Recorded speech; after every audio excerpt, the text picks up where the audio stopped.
We are allegedly live according to YouTube. Welcome, this is Ardwulf, and I have with me Pat. Hi, Pat. Hey, And we have Gary here with us, joining us for some Battalion Combat Series action. Hello. So we have, there's going to be confusion, we predict, because there's two Garys in the stream. So that's going to We are allegedly a potential issue. I am going to try to keep on top of the chat too, so as best I can. So we'll see how that goes. So we are going to play. This is the I think scenario 2, the battle for the Salient, and this is the area right around Tobruk.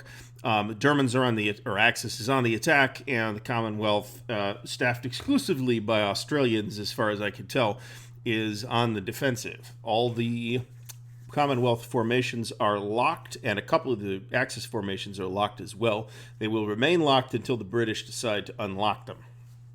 So, Pat's going to play the Axis in this game. The Germans. Can everybody hear me and Gary? Somebody just comment if you can hear both of us. Okay, awesome. Can you hear all three of us? Is the real question. Yeah. Although if it's working for two of us, it should. If it's working for someone other than me, it should be fine. We figured out why that was happening the other day. I figured out how that was happening. It's because I was using a headset, and inbound audio into OBS was thinking it was getting the headset, but I had the microphone unplugged because I wasn't using the microphone. I was using my fancy YouTube microphone. So that should be a settled issue at this point. Okay, so we're basically, let's go. This is a 5-turn game. For the Axis to get a minor victory, they need to take Fort Palestrano and they need to take Fort Solaro, which you guys can see it's kind of near Tobruk. Blue hexes, victory hexes there. And I think let me look up again for the major victory. The other two forts need to be taken. And the Commonwealth win by not letting the minor victory conditions occur. Those first two forts. Let's ask the question before we start of how the independent units get activated. They're assigned. You assign them to a formation. When did that happen? During the assignment phase? That's why it's called the assignment phase. Okay, well, I'll just write it down then. That's okay. And let's see. So looking at this, so 5 turns. The Axis only have 2 formations unlocked, which is 15th Panzer and 5th Light. 5 Licht on this thing. And I'm trying to think if there's anything else I can point out to people, and I can't really think of anything. So I think we should start. So okay. SOP. Reinforcements in weather. There is no weather, and there are no reinforcements in this scenario. So that makes it a little easier too. Yeah. Assignment. This is when you can decide to do Tobruk lock or unlocked and assign your independent guys. And we also need to do orders, which is where we secretly write down on the notepad what movement guys are getting. You really can't do anything this turn. You're locked. So I need to give some sort of general movement orders for 5th Light and 15th Panzer, which I will do. And it has the delayed. I'd forgotten it has, like, for ASL, the delayed notes in here. So I can do you can do a game turn 1, GT1, Axis orders, and then reveal them when you start activating. That's in the notes? Yeah. There's a section, there's public, private, and delayed. So you go new and you click in there, and so I'm going to put 15 Panzer and what my orders are. Yeah, fancy stuff. Yeah, I didn't know that. So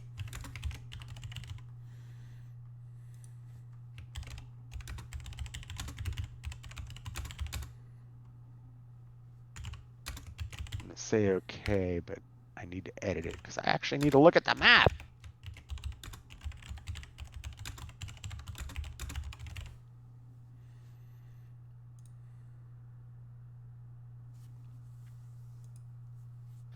And I didn't finish that order, so I got to write it again.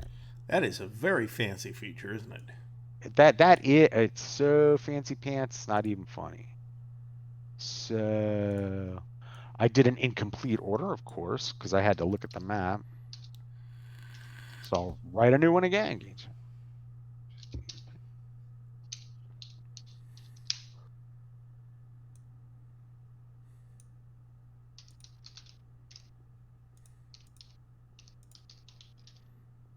I have always used the notes feature in Vassal. I think it's super handy. Yeah, for our Civil War game, I hate to divert to that for a second, but it's like it doesn't work. I was playing somebody else, and it like you can do it, and then it just doesn't work. It would be very handy for like allocations and that. The module's just so messed up. Well, And I will point out that there were actually some other folks playing Victory Games Civil War at the same time that we were the other day yes, on Vassal. and you'll see when we load it up, all those extra units that you deleted will reappear. It's bad. Well, Yeah. we're lucky to have it. Yeah. You'll eat soup and like it. Via.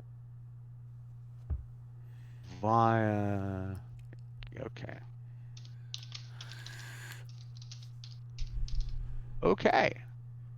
Okay. Save. All right, we're ready to go. So we are now. There's no error. So we now move to initial activation.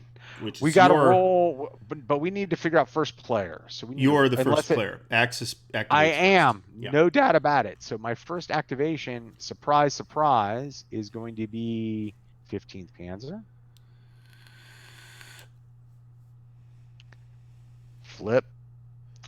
And I will now display my orders, like I didn't just do them, but whatever. All right, reveal. And you will be able to see them, which is simply 15 Panzer moved to Fort Pelestrano, and 5th Light moved to Fort Pelestrano via Carrier Hill. So I'm very, very unimaginative. So I actually can't see them, it doesn't look like. Oh, really? I revealed them. Well, that's flipping interesting, isn't it? Let me try to reveal it again. Reveal. Can you see it? Let me close and reopen the notes. Otherwise, we may have to. I can move that, but it blew mine away. Huh. All right, whatever. Yet another fully featured Vassal implementation. So I'm activating those guys. It is snafu time. I have a -1. They are not fresh, so it is just going. There's no other negative effects, so it's just going to be a straight up -1. Dice. Where are you, dice? That feels like a partial, which is exactly what it is. Partial activation. So, if we haven't mentioned it on the stream yet, we mentioned this just before we started. There is no, as it turns out, there is no crossing the streams in this module at all. So we don't have to worry about that. Let me look at the terrain. Got track. 1. Yeah, we're just going to go 1, 2. These guys are going to go 1, 2.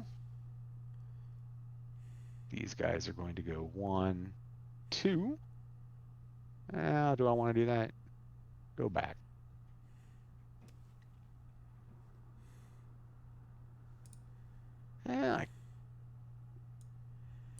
Zoom in a little bit so that I can actually see what's going on. So let's see here.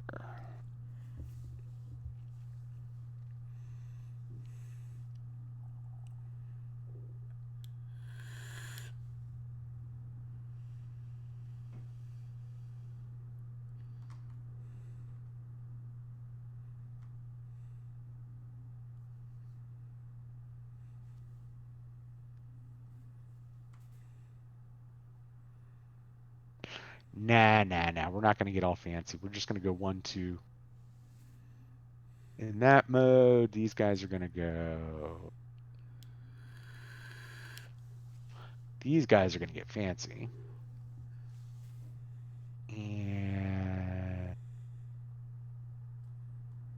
headquarters is going to move up. Take all this wonderful support. Now, let me ask, just in case you forgot, because I kept doing that. Did you place any objectives? I am not attacking this turn. Okay. So, yes, I am not placing any objectives. And these guys, however.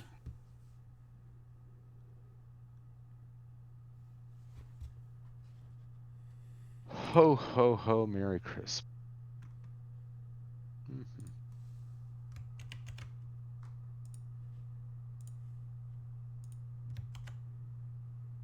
One, two, three.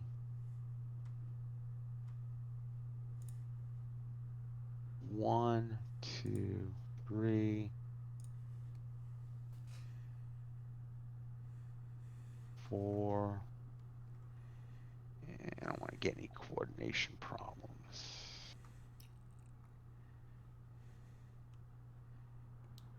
Back him up.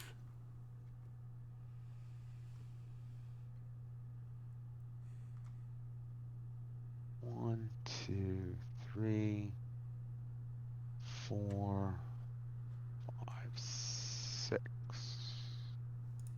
4. All right, terrain. That looks like an escarpment thingy. Yep, prohibited.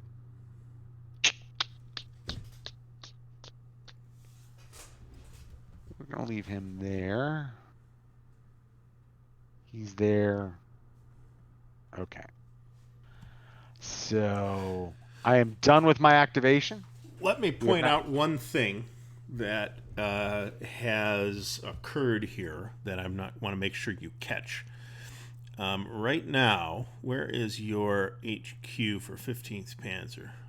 Right I see here. it. I see it.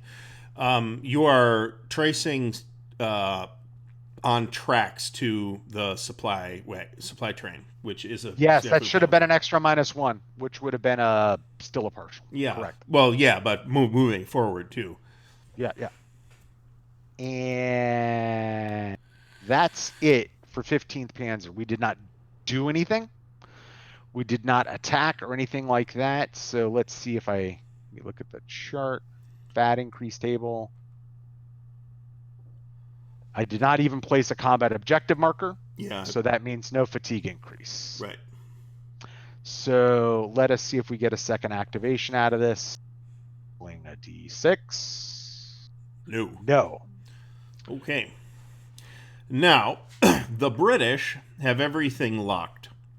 Correct. So there are some independent units back here that did get assigned to a formation. I wrote that down in the orders that Vassal deleted for me, but I physically wrote it down too. I trust you. I trust you. Well, you're going to have to because Vassal does.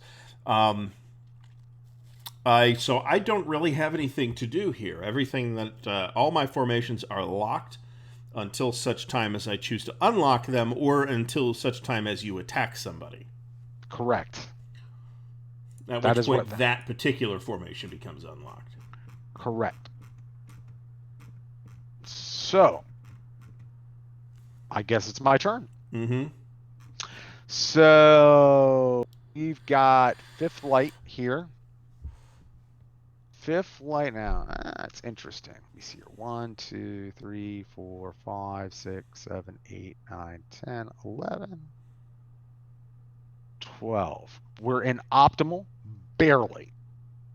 Got a 3 hex limit down here, and we're on tracks though, with no fatigue. So that's going to be a total of -2. Mm-hmm. So let's go with the snafu roll.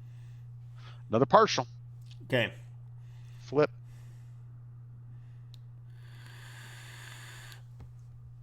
Oh, let me do this. It's kind of redundant, but he's in done mode. He's 15th. Okay. He's upside down. Yeah, it took me a while to find that. So let's see here. Now you're placing objectives? I'm thinking is what I'm doing. Okay. I want to do it in the right order if you're going to, is why I'm saying that. Yes. Instead of like last time. Oh, Yes. I am not placing it. Okay. So what we are going to do here. I will also note for the viewership, if we didn't catch this playing, that Italian formations have a snafu modifier of -3, except for Ariete. Yes, they're not good. The MG company will go thusly. The Pioneer company will go 1, 2, and the tanks shall go there. And I've got these straggly dudes way down here, but they range down kind of by 0.162. And this guy can go 7. Panzerjägers, Martyrs probably, and they're going to go 1, 2. Kev, Fred, welcome.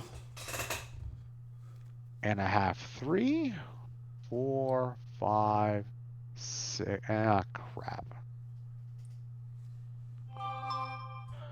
I do not want coordination next turn. The Italians. Oh, but they're locked, so it kind of goes away very quickly.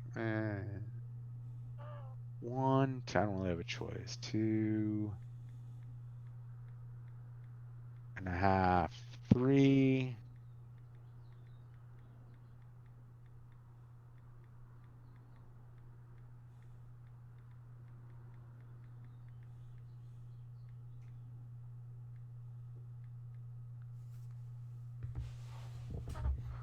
One, 2, 3, 5, 6, 7. All right, that'll get them out of their blob. I hate the term blob. Okay. And then this guy will go. We'll flip. Wouldn't formation profile be a much more intuitive term than blob? Just like supply congestion would be better for crossing the streams. Anyway. It's one of those colloquial deanisms. Right. So hardly translate. It's hardly intuitive in English. So like if somebody in Spain's playing it, they're probably like, what is he talking about? So You know who it is actually more intuitive for? Video game players. I play video games. I Yeah. do not find it that intuitive. All right, and let me move up the headquarters. Well, let me look at the range. Or at least the U4 players.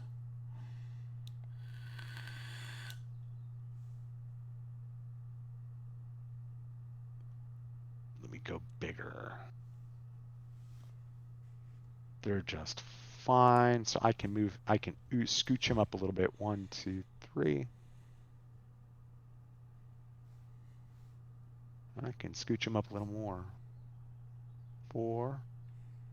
And all right, let me get rid of that command radius. And let me make the map smaller. And let me move all this stuff up. There's the artillery. And there's the standoff support.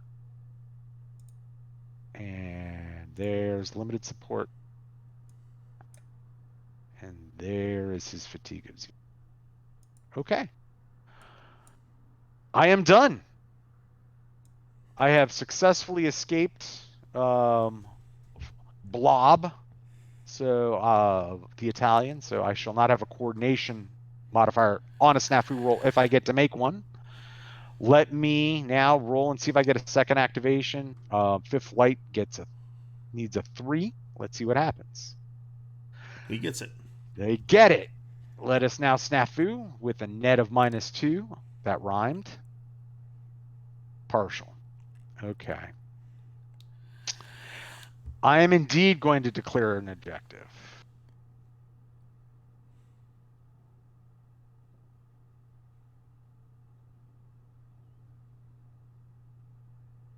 Objective is going to be that guy. I figured. And This guy is going to go 1, 2. Machine gun. All right, and so one thing at a time. Remind me of whether you can do that in a Zoc. I'm fairly certain I can. Okay. But Okay, so guys, a couple things here. You probably wanted to breach some of that wire. where's earlier. where's the wire? The wire is running the whole long. That's at. What it's the terrain? whole- What's yeah, the you have to look terrain? at the terrain charts. I can't describe what it looks like. It looks like wire a little bit. Okay, I see it. Yeah. It's the gray thing. All right. Yeah. Yes, which you're right. I could have done at the end of the turn. Yeah, so both of your units, 15th Panzer, the guys that were, Yeah. if any leg units that move up adjacent, at the end of their activation, you can put a breach. Let me find. And otherwise, the armor can force the wire. There is, that concept as well. I'm trying to find the markers for breaches. Not there. Not there. It's under markers. Cool looking wire breach.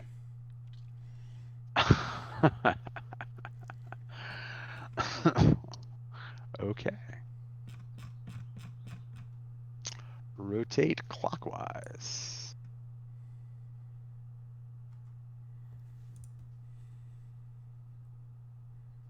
No.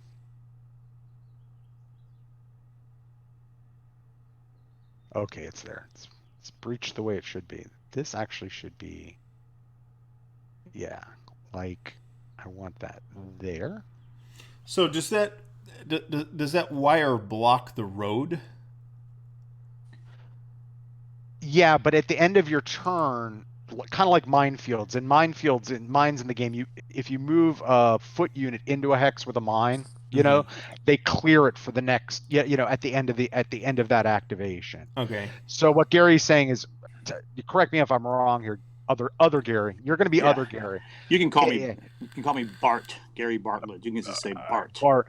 So tell me if I'm wrong, Bart. But it's the same thing. You move adjacent to the wire, and then the leg units breach it.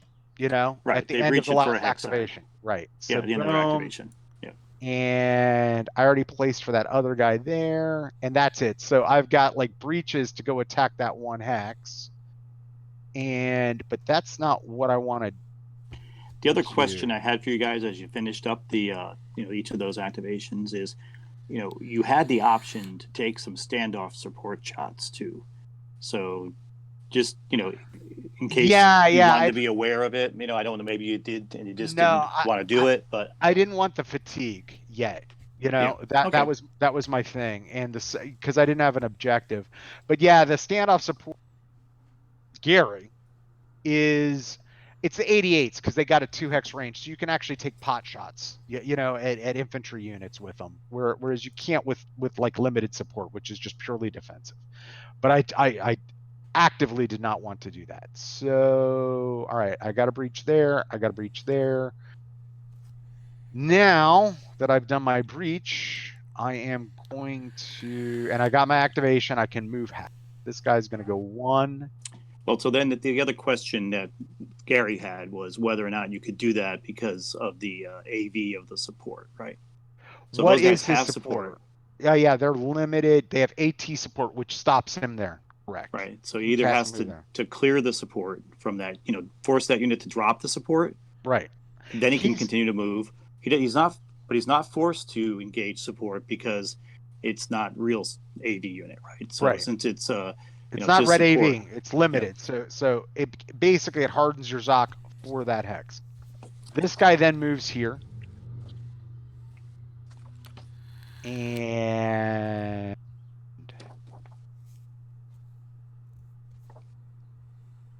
I only got one breach. Yeah, and I don't mean to commit too much, but they can't move from Zoc to Zoc if they're the leg units, right? Right. Okay. Yeah. So. And you guys may rue inviting me to join, or not inviting me, but honoring my request to join. But I would just rather in an effort to to make sure, to try to see if we would play correctly, I wanted to just throw a few comments here if I could. I'd rather get it right. I would like to fully understand this thing. So thank you. Yep. So this guy's there. This guy's here. If I recall correctly, you can't attack through one. So. Yeah. So Yeah, you can't attack a hex that you couldn't go in, right? So you could attack just through the breach. Right, but I'm fine. So what I am now going to do is 2 fire events on the objective hex.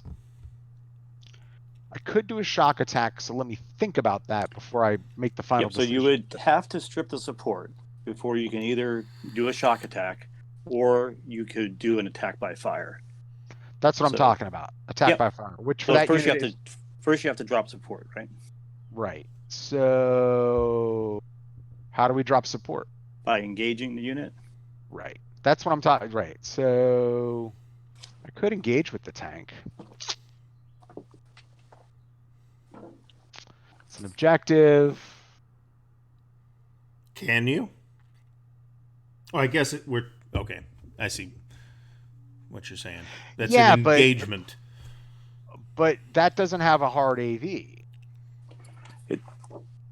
So here's the way the rules work. Okay. So when your AV unit enters into an AV zone of control, regardless of whether it's a real AV zone of control or a support zone of control, it has to either engage the unit that has the support, okay, and get it to drop, or it's going to be stopped. Now, if it was a real AV zone of control, so if there was a counter on the board that was adjacent, then it must engage. So armor going against armor on the board into that socket must engage. When it's not, when it's just support AV, it's not required to engage, but if it doesn't engage and drop the support, it must do a stop. So we're going to engage that 224. We're going to move into that hex and engage.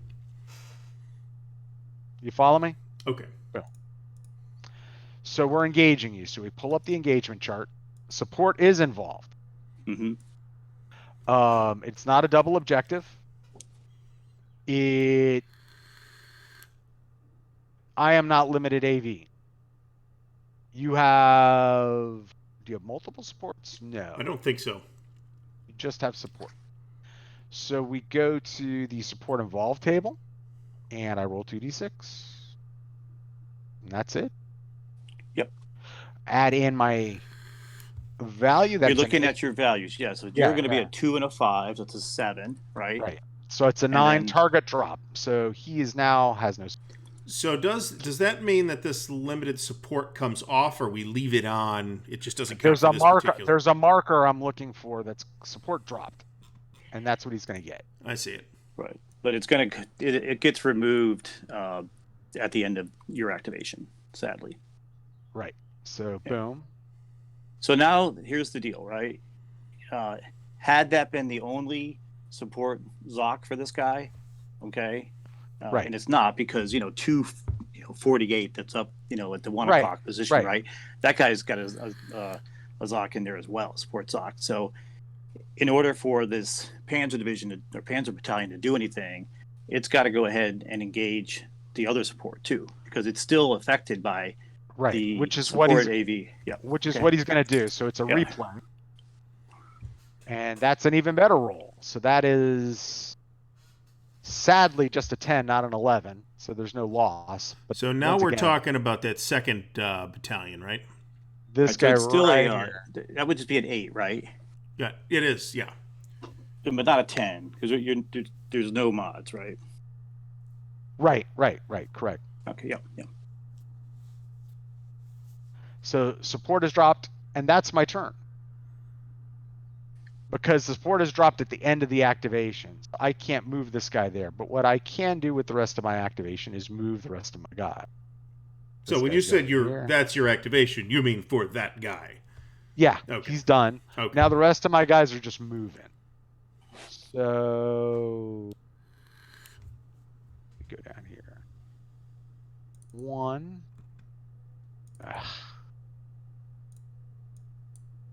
freaking rat's nest. All right.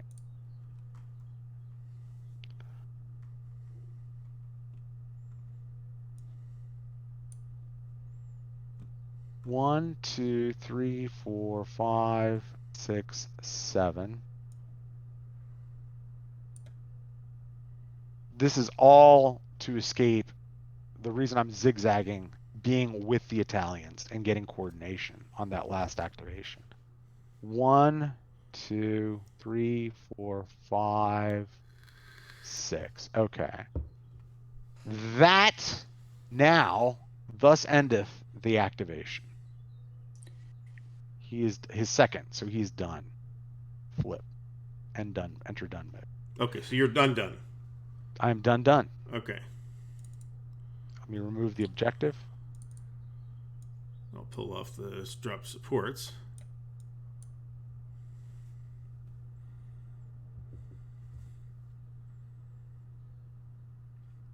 So maybe I'm missing something. If you weren't going to attack, Right. what was the point in doing the engagements to drop support? Because I'm forced to.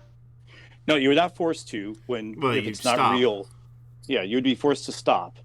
But since it wasn't a real AV, right? It wasn't a counter on the board. You weren't forced to engage. Well, then it doesn't matter, right, guys? Right. Okay. So, but you might have, it didn't matter. But what you might have wanted to do here, right, would have been to use the standoff support first to engage support on those 2 infantry battalions to try to get them to drop their support. Okay. And if you had done that, then potentially you could have taken the Panzer over and actually done like the shock attack, right? Or Gotcha. moved it through. So potentially the 88s could have been used first. And even I think because you have the 2 hex range here and these guys aren't in any kind of terrain, you could have even, had the Pioneer unit or the unit that's underneath the Pioneer unit. Hit the second guy? Yeah, that's the guy I was could have looking gone at. against both of them, right? And engage both of them with the standoff support. Because you got 3 standoff. Well, that's cool. But I'm happy to make my own mistakes. No, I know. And I'm not clear. again, Yes. And I'm happy to hear about them. Right. So if you're okay with that kind of commentary, I'm fine to give it. If you think it's too much, let me know. Okay. Yeah, I learn best by making mistakes. Yeah. Well, a lot of people do. So Right. I will point out that with those engagements, we got a chance for fatigue. Yes. Well, that's true too. But the 26th Australian unlocks. Correct.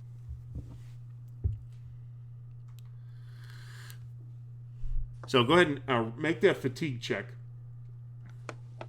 Boom. You are okay. Yes. Yeah, you would have needed a 1 or a 2 to fatigue. Correct. All right. So it sounds like 26th Australian is able to do stuff now, so that's cool. And it happens, and I wrote this down, it's on my physical piece of paper, that some of the independent stuff is in fact attached to 26th Australian. Correct. So let's look here.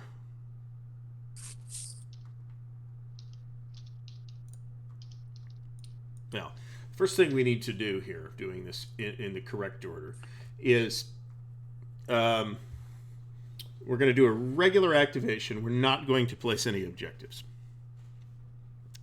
So let's make this snafu roll, and we're at, are we fresh? No, I don't think so. No, we're definitely, some of these are actually, but 26th Australian is not. So I think it's just a flat, roll. Ooh, look at that.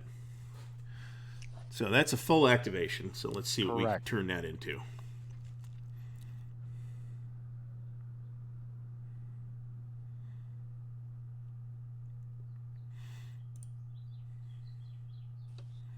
So we'll start with this guy here.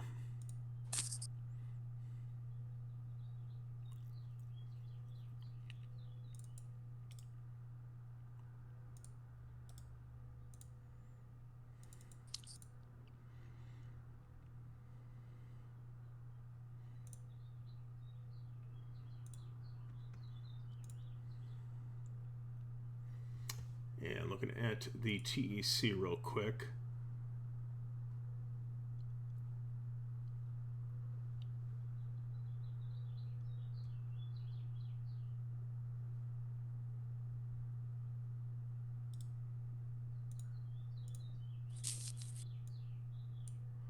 One, two, three. So wire's going to affect... I have to force my way through this damn wire too, right? Yes, I don't have wire to do is that. not wire does not know that you're British, even though you laid it. It's fine British wire.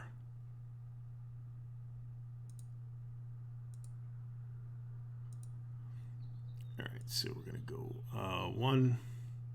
That's 3 to right here. So 4, 5, 6. And so that's, just so you're aware, that's not wire, right? That one, the wire is up here. The one, the one that's to the west of that guy is wire. It's the gray stuff. Ah, okay. Yeah, the gray stuff. Yeah. Oh, okay.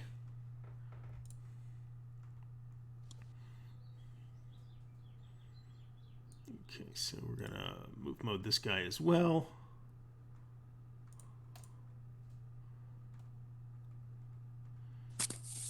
And he's gonna go.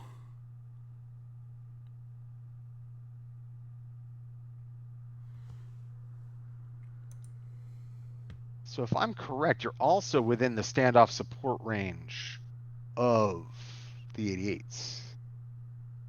Where? Anybody who's 15th Panzer. Let me look that up. Yeah, so you have a 2-hex engagement zone for Right. the standoff support. And really what that impacts is that, truck movement it has to either stop or can't enter into that. But there's no, defensive fire per se. Right. Yeah.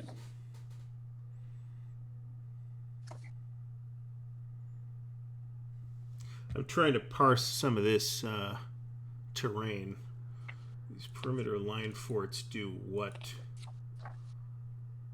Well, they act as terrain hex sides, and they act as terrain when defending. Yeah, I'm trying to figure out if they have any effect on movement.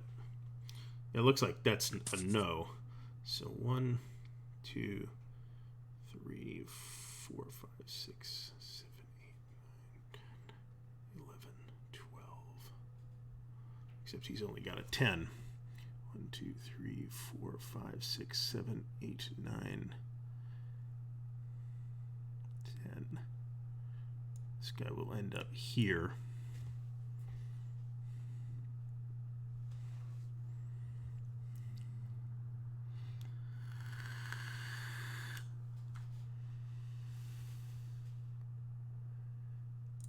And I think what I'm doing is moving, let's see, check command range on everybody here. I'm going to switch these guys.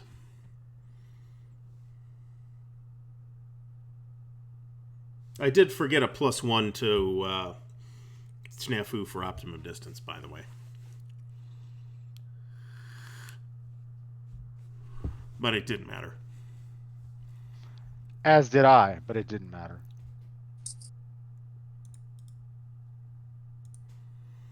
All right, just making sure that I have everything moved, and I think I do.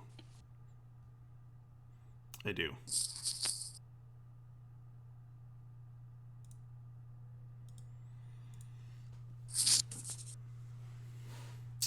I guess I could try for a second activation. That's not mandatory, but I will try for it. I will not have a chance to fatigue because I didn't set an objective. So let's try for the second one, and we will go on a 4. Big no on that. All right, so 26th Australian is done. So one thing there as well, did you guys have to check for isolation? Is that 224 unit isolated? Well, that's a good question. I believe it is looking to me like it is, because I've dropped the support. So now Well, I the have support- right, yeah, but I have so- red AV poking into Forbes Mountain, and I've got red AV going through the breach poking to the where it says water tower. So he is indeed isolated. So in that case, should I have put this Royal Tank Regiment here instead to prevent that from happening? Would that have blocked that? Yes. Yeah, because the key thing with the isolation is not having a safe path, and the safe path, the enemy zone of control is negated by friendly units for a determination of a safe path. So Okay. yes, But you would have to engage. you would No. definitely have to engage there. Oh, well, yeah, because there of I the- would yes. have had to. Yep. hmm Now, yeah, in either case, right? Because you got red AV in either one of those two Yeah. axes. So either when you went to Water Tower or Forbes Mountain, yeah, you would have to engage. So you can go ahead if you want. Well, so the other thing is I could have moved this guy down to here. Now, how smart that is, I'm not 100% sure. I like this better because, I mean, he's got to stop there because of the AV, but I'm perfectly okay with that. And I don't I guess I could.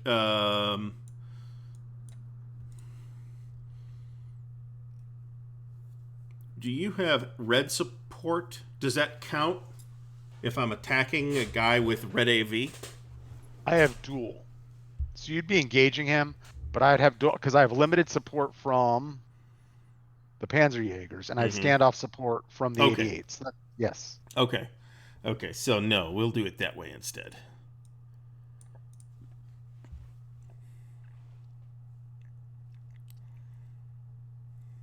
Even though that particular guy is in a slightly less amazing position for that, but that's okay. Now, the other thing, if you chose to have him suffer the isolation, he's just going to lose a step. So Right. He one does out have a lot of 6 steps. Yeah, That's so true, that's too. your other choice. It's up to you, but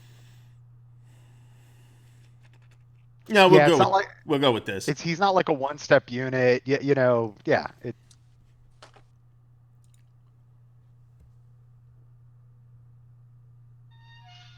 Are you happy with? Yeah, Are you I'm done? happy with that. I'm done. So it's your Okay. activation, but you don't have anything else left to activate. No, it is the end of the turn. Okay, because I don't have anything else left to activate. All right. So now we go to. I hit the reset HQs button. I'm gonna hit the move marker. That ends the turn. So now we go to turn 2. Let's move that up. Move the turn And marker up.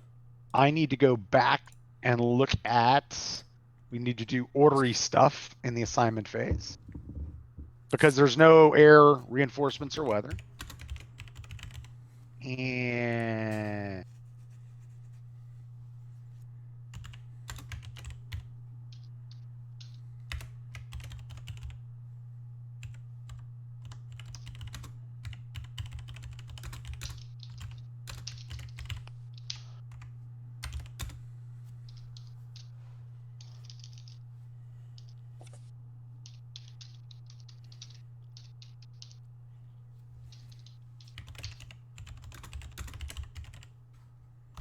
okay, I am done.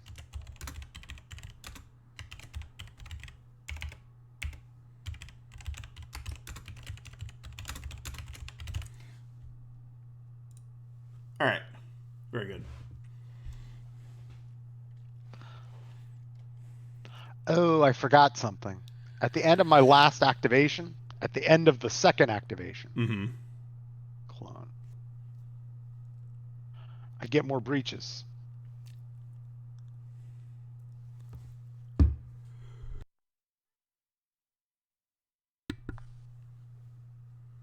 Because those guys didn't attack. These leg guys.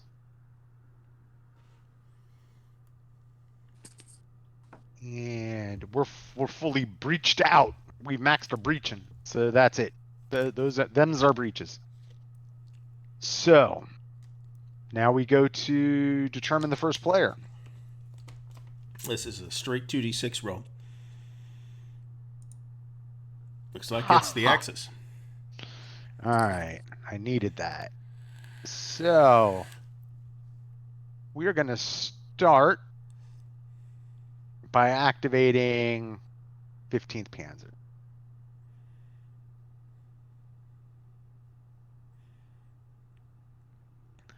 And I could have worked some mischief had I won that roll, but oh well. Yes, you could have. So I am optimal, but I am -1. So that is an even snafu roll. Let's see what happens. I kind of really needed a full activation. So you're at net -2, is that right? Or is it? No, I was optimal. So, but you're at -1 right, for so being it was German. Right. So that's and even. You're tracing tracks. That's correct. Tracks, that's another -1. So that's a 7. So that's full activation. Right. An 8 full activation. 7, but well, I rolled a 9. Yes, -2 is a 7. Right. I'm optimal. Oh, okay. +1 for the optimal. Right. You're right. Yes. Gotcha. Okay. So -2, but +1. Correct. So let me move my shit. So objectives first, right? First thing is yeah. place 2 or objectives. Not. That's cool. Yep. Yeah. Now I'm gonna do a double. So, and I'm really tempted. I think I might actually place 2 objectives instead of a double. And I think that's what I'm gonna do. Nope. So remember, the objectives have a 2 hex radius. So if you place a double on somebody, you might get everybody. Yeah. You don't have to. It's not just the hex. Let me just grab the objective and then eyeball the situation. I think that's the perfect space for the objective to go to. What do you mean we are firing on our own positions? So I think the place to put it is most def, as they say, right there. And he's a double. There's no double objective in this stupid thing. You just right click that thing and flip it. Say flip. There we go. DT. Okay. Double tap. There we go. So that is the place. And given the 2 hex radius, the world is my oyster in terms of double objectiving. So now we're going to move. And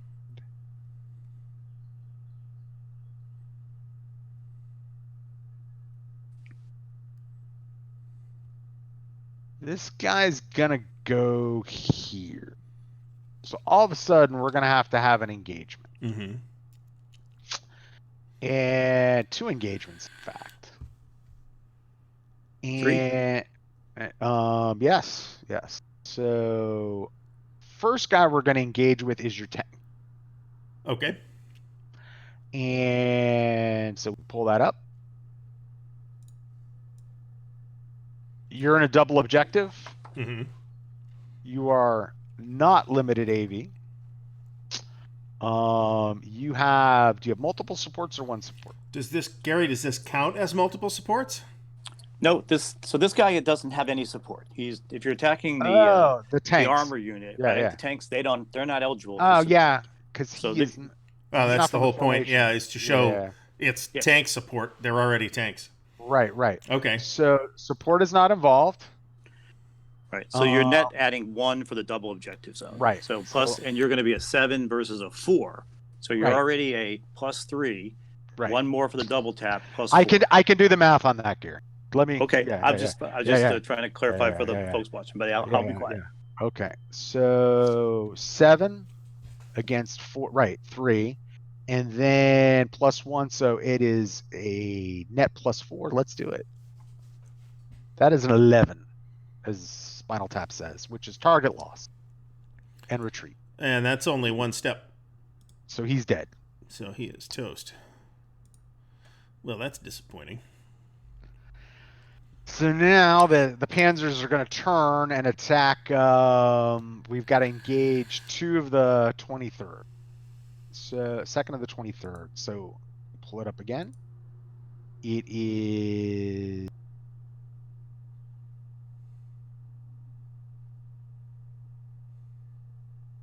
You have support, but it's so he has support, but it's a double engagement zone. So we're on the support involved table with a +1. Simple as that. Mm-hmm. Let me see. Are you in terrain? Let me move you. You are not in terrain. That's nope. That's just a location. Yep. So here we go. I am 7. You are. We just add in the 5, right, Bart? Nope. So you use the limited support. If you look at it, it's a 2 AV. Okay. Right? So you're going to be 7 on 7 on 7. It's even. Okay, here we go. With the +1 for your double tap.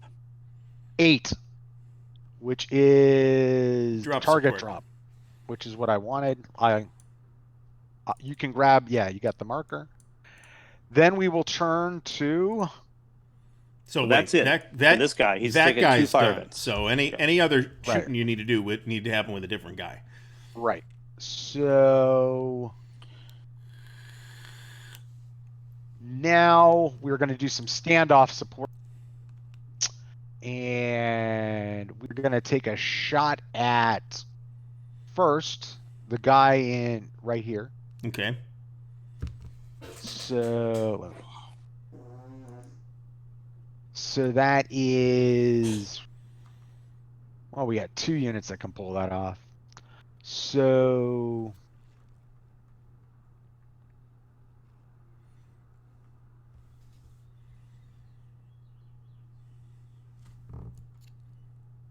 what's their value? It's the 2 red, right, Gary?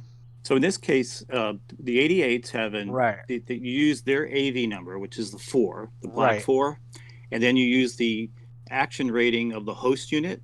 So the guy that's adjacent there, for example, if you wanted to use him, so you'd have an 8, and then similar to what you did before, you're going to use the AV of the support, which is a 2, and the action rating of the host unit or the unit that's being supported, right, which is the 5. So it's a net +1. Plus another 1 for the double tap. Yeah. Right. So +2, and and here we go. So roll a 10. Target drop. That's what I wanted. And there's no one else I really need to drop support from. So I've got 2 88s. So I think with the second 88, I would like to do a fire engagement against. Well, I can still do another thing with that 88, can't I, Bart? Well, each step, right? So that guy only had 1 step. Right, so I have 2 steps. But you have another 88 available to you. Right. We're going to pound the guy in the DT hex. Okay. Which is done on the barrage, now that he has no support, if I am correct. Correct, right. Bart? Right. Yep, that's an attack by fire on the barrage table. Yes, sir. So you're in nothing. You're not hard. You're not in a city. You're not in terrain or other prepared defense. So we're on all of the barrage. So we are in prepared defense. No, that unit's. Oh, you are? Okay. You are. So it's a 4 to 6. Here we go. Nothing. And now we shall continue moving. This guy's going to flip and go 1, 2 to there. And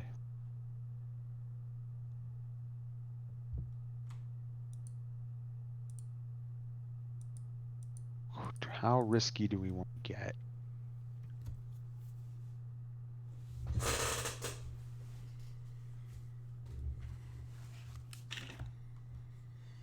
Well, yeah, I could just do this. He's going to keep moving, actually, and end his move.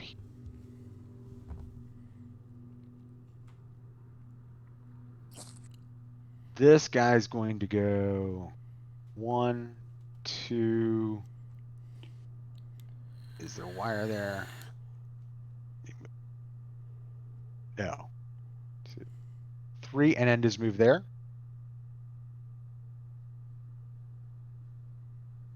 This guy is going to go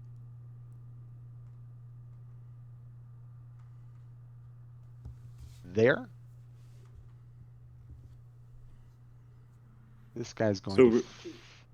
Remember, the zone of controls are still there, even though the support's dropped, right? For these guys, the leg guys. Right. Did they move from one zone of control to another? Yes, he's got to stay there, which is fine. And this guy's going to go 1, 2, 3 like that. Okay. So everybody's...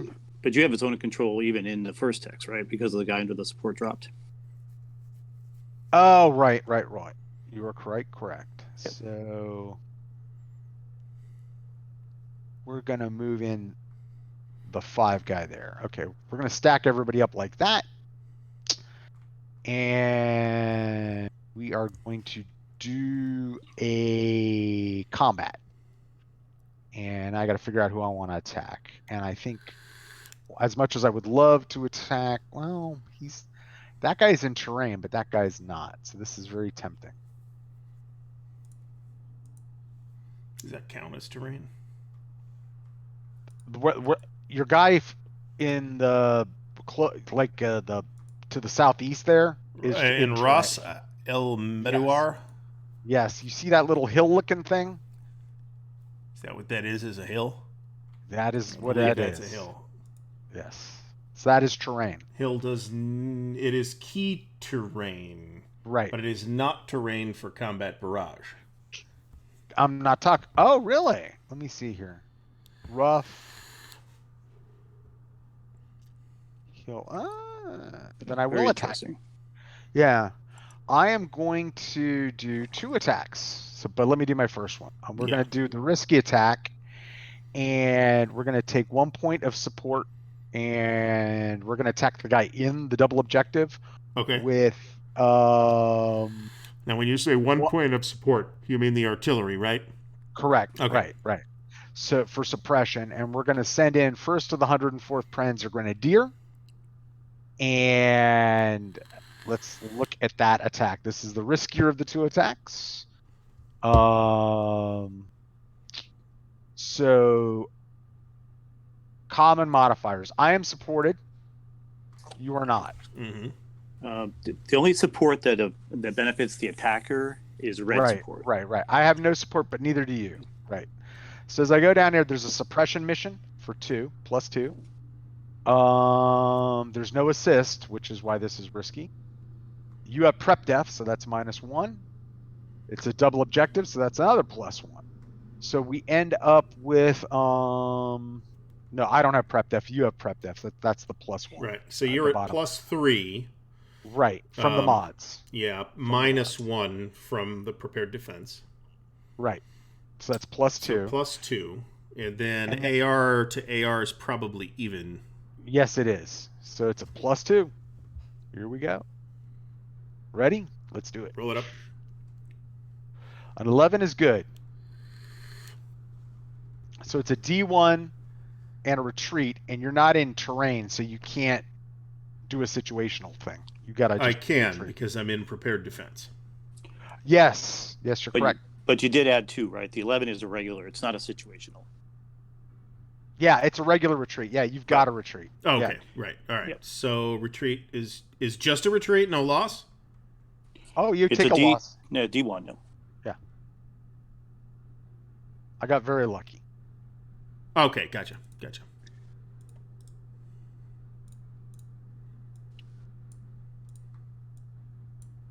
That's what they call a very lucky roll. Okay. So retreats in this game, are normally 3 hexes. Mm-hmm. The automatic retreats like this are all the way back adjacent to the headquarters, which in this case is the same thing. You can put it up there. Yeah, anywhere in or adjacent to the headquarters is fine. Okay. So we're going to advance after combat. Yep. And go in there. Things look a lot rosier. So I could put, even though it's 4 hexes, I could put him in the same hex as the headquarters. Is that an accurate statement? Because of the fact that it's an automatic retreat, yeah. And then we'll do that. Yeah. Now you did have a safe path, right? From there. Yeah, well, you do. Yeah, you're not. Yeah, you're fine. You were fine. Yeah. yes, that would have been a clean path. Yep. And now we're going to do our second attack, which is going to be on the guy on the hill. Okay. So, This is probably exactly the same roll. well, no, it's not. So I actually have a lesser AR. I'm attacking with the Pioneer. It kind of doesn't. Okay. Yeah. I have a lesser AR. However, I've got an. So, What and was that? we're doing You cut out for a second. I'm doing a suppression, another point of support from the headquarters. Right. But the downside is I've got an assist. So if you look at the table, yeah, it's suppression +2. Assists don't have to be from the same formation, correct? I'm pretty sure they don't, but I'll just They ask. do. They do? They do. Yeah. Yeah. I have 2 guys in the hex. Okay, gotcha. Then you're clean. Yeah. So it's 2 for suppression, 1 for the assist, 1 for the double objective zone. That's +4. Okay. Then we go down to you're however in prepared defense, and you've got hexside terrain. So then we're at 2. And 1 And more then- AR. Correct. So it's a net +1. Here we go. Well, luck certainly helps. Well, same thing. All right, so this guy doesn't have a retreat path, however.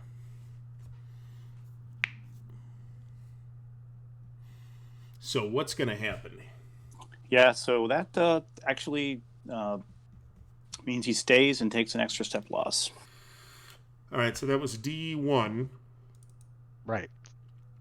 So you take 2 step losses.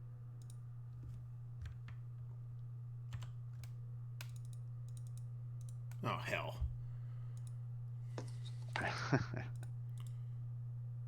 No, it's Alt-D. Control-D deletes the unit, by the way. Okay. So remember that. Luckily, you can always undo. Yeah. So now we're finally going to be able to move these guys who are going to move here and here as originally planned. And we are now done with our first act. That was our first activation. Wow. Full activation really feels good when you start off that close in terms of stuff you can do. Okay. So I'm sorry, but did you still had a Zoc there, right, from that guy? Oh, that's right. That because yeah. You're absolutely sadly correct. if the attack potentially had been done in the other order, then he would have retreated, and you might have been able to, then you wouldn't have been Stay there. Stay la vie. So we're going to scooch up our headquarters. That's it for our turn. Let's see if we get any fatigue increase. This is the mega. And I think we did. Or did we not? Let me look at no fatigue on a no It's fatigue 1 on to a 4. 3. Yep. So now we see if we get a second activation out of 15. Please give me a second activation. Nope. No. All right. So we're going to roll to 26 Australian. We're going to take a regular activation. We're going to... Let me pull this objective off. Oops.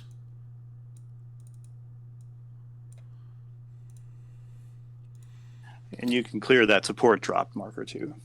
That's true. Although in this case, no, because the fact is that the support can't get back to him because there's no way for there's no path. Yeah, there's no path. Even a support establishment path isn't available to this guy.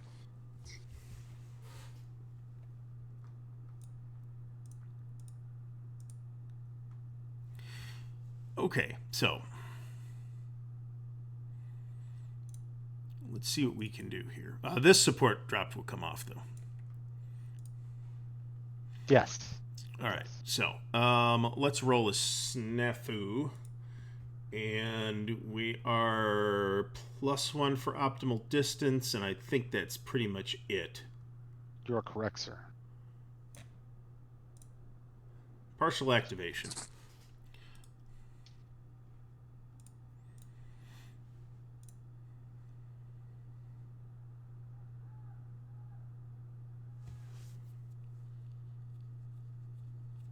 All right. So, need to decide first whether we're going to set an objective or not. I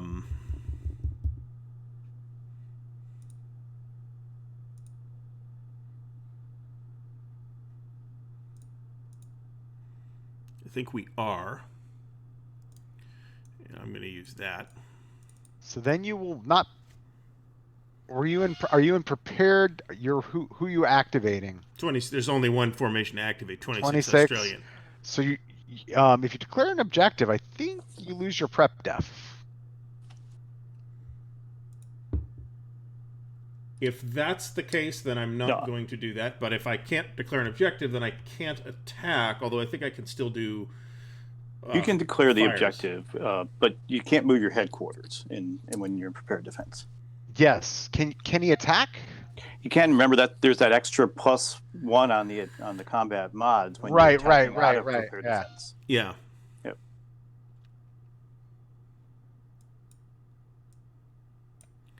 Well, let me double think that then.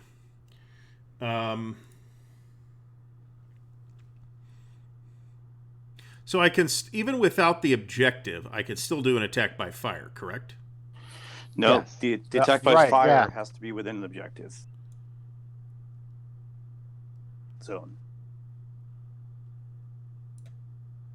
The only thing you can do outside of the objective zone is engage on the engagement table. Okay, gotcha.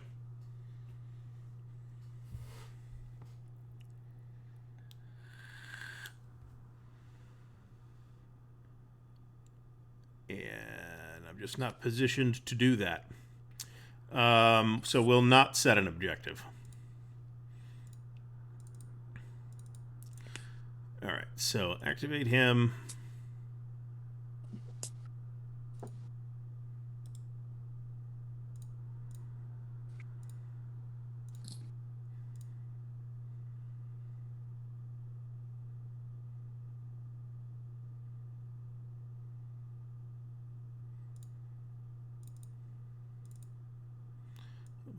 Let me clear the moves.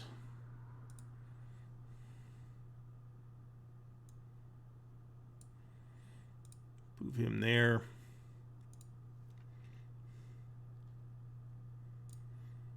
All right, so I can't move Zoc to Zoc in like supported Zoc, but I can exit a Zoc, correct? That's right. Okay. Yeah. It's not. It not. just it stops Nothing to you. do with supported, right? Right. I mean, you can't move from the zone of control to zone of control, and that's regardless. It depends upon your movement type, right? But for your leg guys, yeah, they can't do it at all, right? But they can leave and keep going. Okay. It's about moving through. It's not about leaving. You can always back up. Okay. All exit right. it. So this guy's gonna go. Do I actually want to do that? This guy's gonna go right here. This guy's staying put. I see no reason not to do an engagement fire on this guy. In the 104th. Remember, I do have standoff support with the 88s. That's true. Okay, so we'd be running 3. So what's your armor value is what with those? 4? Ugh. I believe, yeah, it's it's 4. All right, yeah, so yeah. we're not going to make that. We're not going to do that. Yeah, with the you'd be 6 on 9, so that would be a tough shot. Between the AR and the AV, I'm not doing that. Right. The Matildas aren't standing up to the 88s. And I'd have dual support. Yeah, it's Yeah, let me just exactly. Yeah, you do have dual support as well. You're right. Rearrange Multiple this a little supports bit. actually. yeah. It's the Matildas are rolling in, but they're meeting up against 88s and Martyrs. Yeah. Yeah, let's see here. I forgot about this guy last turn. Is there a road there? No, I'd say no. Let's look at that. Looks like leg guys could just cross a wadi. So we'd be going 1, 2.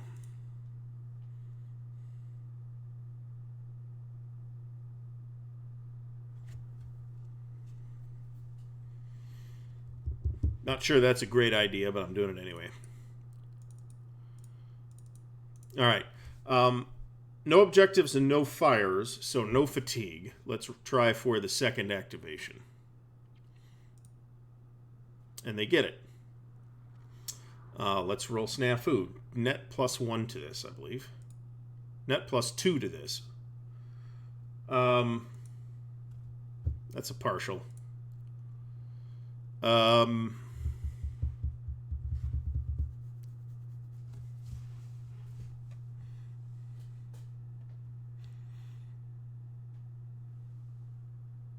What's escarpment look like?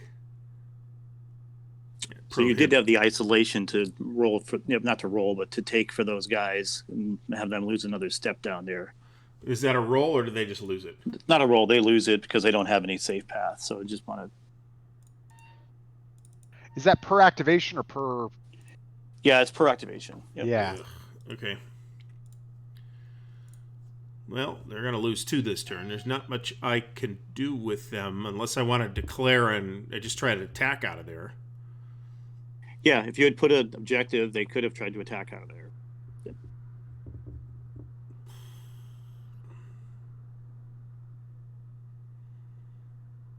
Well, we're not backing up to the previous activation. Yeah, no, I sure. hear you. Yep.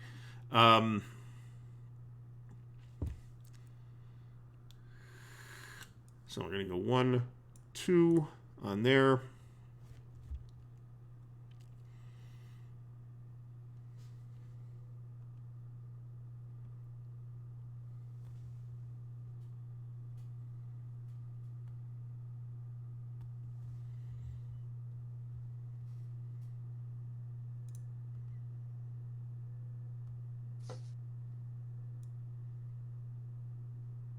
I'm going to go 1, 1, 2.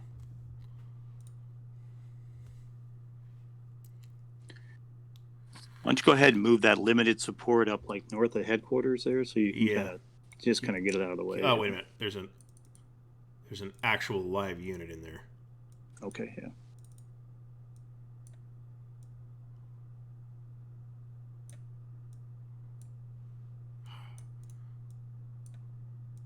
There we go. Okay, that's it. Once again, no engagement or fire, so no fatigue. Okay. So that's something. And rearrange these guys too, just to keep that as tidy as possible. Well, so you are done. I'm done. All right. And did you take that second step loss from that guy? I will have to. Yep. Go ahead. I got will it. wait. Okay. We are going to activate Fifth Light. We are optimal. We're on tracks. Cancels each other out. And then -1 for being German. So here we go. Partial. We are going to declare an objective.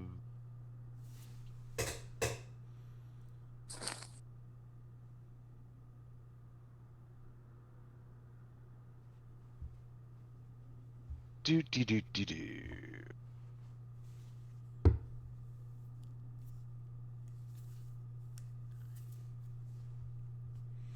I do find it a little bit difficult, at least in the vassal map, to tell the difference between. I haven't mentally quite registered the difference between the wire, the fort, and the escarpment.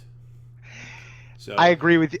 One of my kvetches about this and basically all OCS titles is that the terrain is always not, in my opinion, not distinguishable and needs a breath of fresh air. I don't know that I agree with that for OCS. In this case, there's a lot of hexside terrain. I certainly think for DAC I have the exact same problem. Oh, that might be. And I had the exact same problem with a lot of SCS titles as well.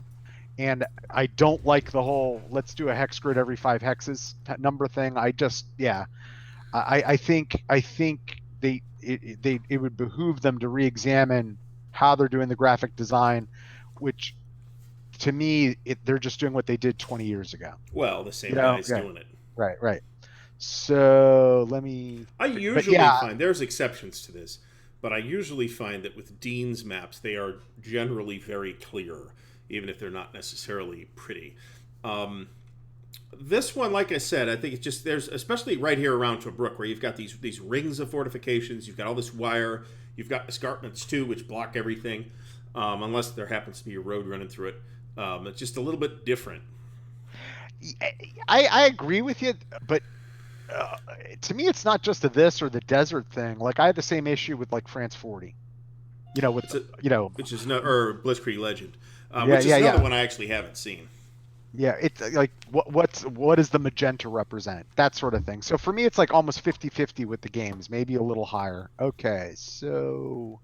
And I haven't played DAC. I have looked at DAC face to face though, and I will say that there are some. I don't know about the map so much, but there are some counter clarity issues, which I think are just due to its age. I think there's not enough contrast on some of the factors on some of the counters. In terms of counters, I love the formation colors in this compared to Baptism by Fire. Yeah, that's something that really should have come in with the first game in the series, in my opinion. And I just think the counter contrast is better in this than it is in Baptism by Fire, period. So, all right. Anyway, enough reviewing as we play. All right, so let's see here. What do I want to do? I think first thing I want to do, funny enough, is move up my headquarters. Why, you say? Because I want to be able to do stuff with those 88s. He still has the zone of control there, right? No, because he's isolated. Remember? Is that the isolation effect zone of control? Yeah, he had no support path. That's why he has the support dropped. I know, but the zone of control doesn't relate to the support, right? I don't know if the isolation prevents it. That would be one thing to look, but.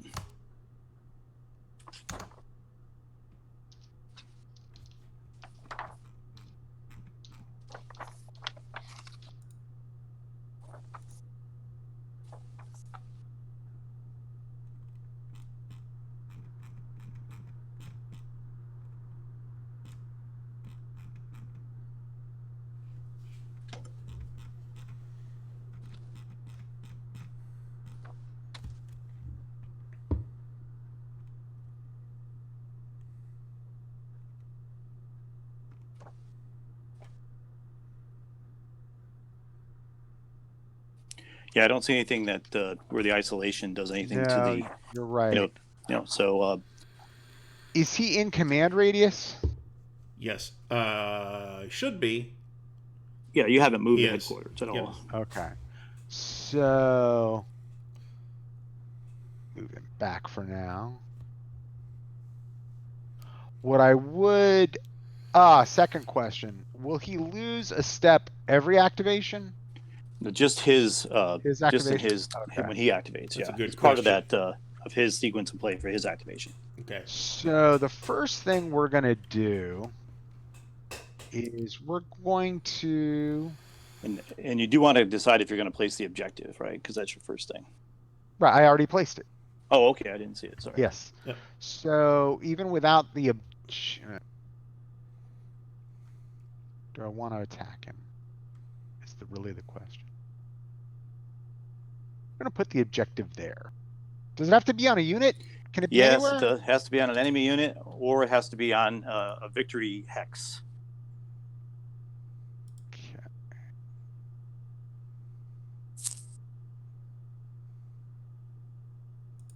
Really don't want to limit myself to just assaulting him. Well, that's why you got that second activation. Yeah. All right. So we are going to. The very first thing we're going to do is just hammer you. So we are going to do an attack with the Pioneers. And we're going to use, we've got that question, This is Bart. fifth light. Okay, those yeah, pioneers. Gotcha. Question, Bart. Why do they have the separate artillery thing here next to the, is that extra support?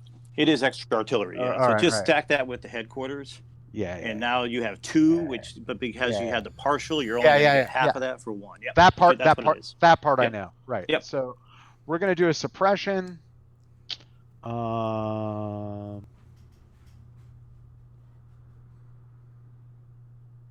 going to do a combat with an assist. You are not supported. You're being suppressed. It's not a double objective zone.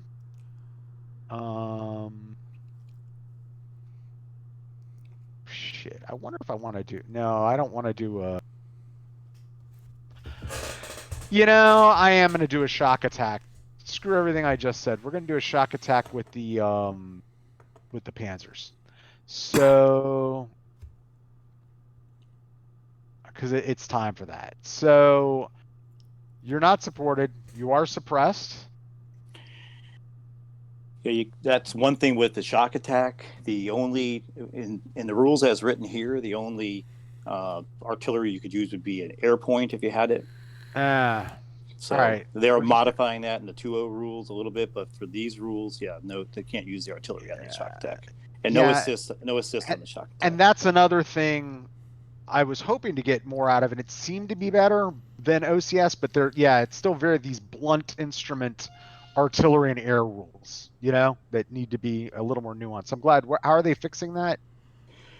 They're allowing, a +1 suppression with the shock attack, and they're also allowing the unit that makes the shock attack to do an attack by fire. If they do an attack by fire first, which is another roll, on the barrage table, then that factors into their shock attack as well. So if they want to go hog wild and basically use both of their fire events, because that's what that would do for that shock attack, they can get some extra mods. You know what? That's exactly what I'm going to do. Having thought while we're prattling on and thinking about this, I'm not going to do any attacks. I'm going to just do a bunch of attacks by fire. That's what's going to happen. Yeah, you got all those 88s. So we're going to start with the first 88 and do an attack by fire. And we look at the chart. And you are, let me go to it. And barrage, you are in terrain of prepared defense, so it's a 4 through 6. So here we go. That's one step. Yep.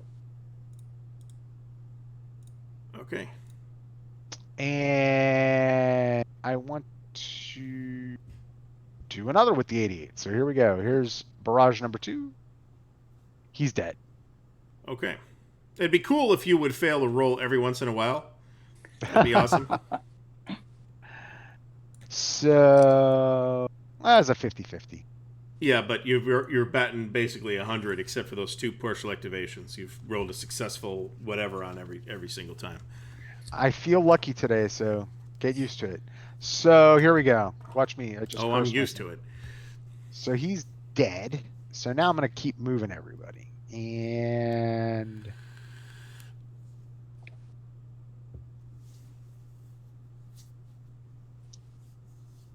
think we're going to. That was, I think, worth your time to get him out of the way, though. Oh yeah, 1, 2, and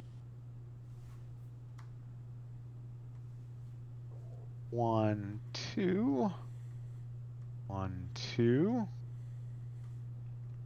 and headquarters time.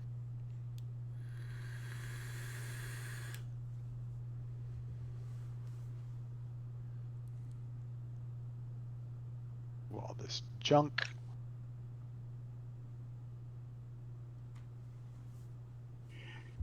So remember, the track is just a half for the leg guys. Oh yeah. So we're gonna nudge this up, and the headquarters gonna. Do I want to nudge it up? He's gonna go there. And now the headquarters shall indeed nudge up. I wish there was more space around the guy.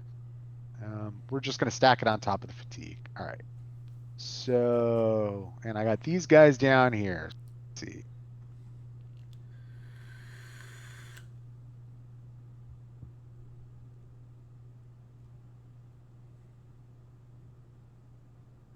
Don't think I want to force an engagement with the Matildas with this guy. I think we'll... Let me move him back. I think I might want him in tactical mode if he's close enough. Damn it. It's being a stupid vassal. It's not backing up. Where did that guy start? There is a movement trail you can do, and it'll show you where you. Yeah, let me find the function.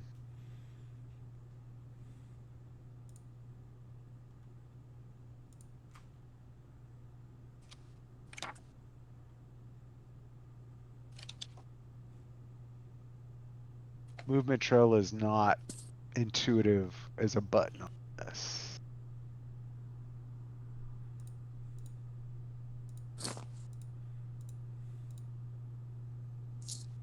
I'm not seeing a movement trail function on this, Bart. Oh, Here you go. There you go.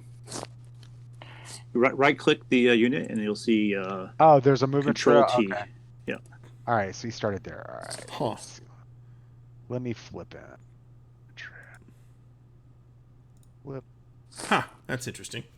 He's just in support. All right, so what I'm gonna, yeah, they're Panzerjägers. I'm gonna move him up with the headquarters, and then these guys are gonna go 2, 3, 6, and that is it for that activation. So let's see if we get any fatigue out of this deal. We do Nope. not. Let's see if we get a second activation out of this deal. Need a 3 or higher. Here we go. We do. Let's see what the snafu roll of a net -1 brings. A full activation. Gary, you can keep complaining. So...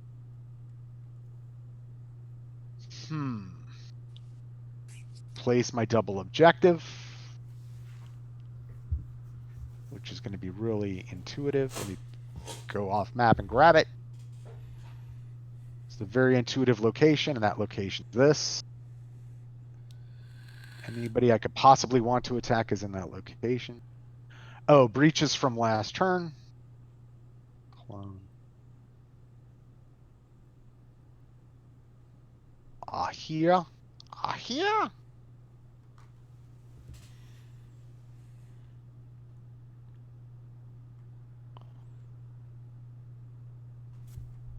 You're good. There's no wire there. Oh, there isn't? No, the wire is the one that looks like a coil. Wow. Okay. Yeah, Gary, Yeah. I am 150% with you. Yeah. Yeah, Just I there's agree with you guys. It's very difficult to make a determination of the hexside terrain. I find it difficult as well. Yeah, there's a lot of hexside terrain in Right. this. That's what I mean. So there's got to be a better way to do it. There's always a way to do something, and if it means redesigning how you do your map because hexside's so important, then you do that. Than your usual practice, So let's see here. So I don't need no breach. I don't need no stinking breaches because there's no stinking wire. So let's just start. Got my double objective placed.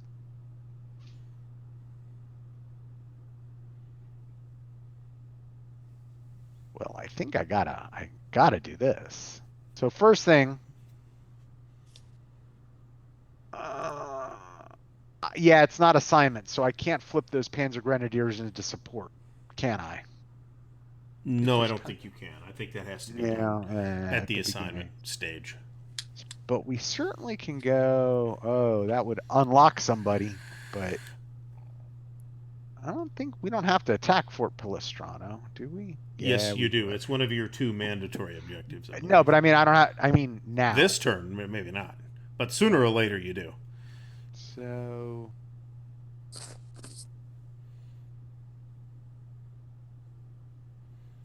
This guy's going to go here. This guy's going to go here. Now, that's a Zoc to Zoc. Of course, it's not track or leg either, so never mind. Well, you have support, right? Yeah. That formation has support. So you might not clear all the moves, or maybe move a couple of those guys back and then clear the moves, so we know. That's probably a good idea. Yeah. So he's going there.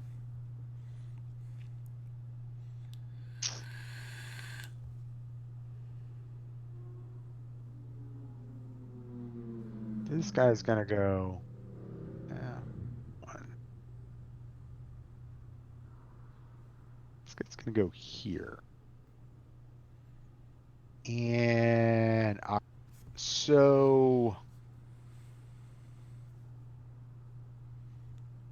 I think first of all, we're gonna do a bunch of attack by fire. And So just to be clear, though, before you can do the attack by fire, you're going to have to cause the unit to have support dropped. correct. Okay, true. Yep. So I might just want to do an attack. And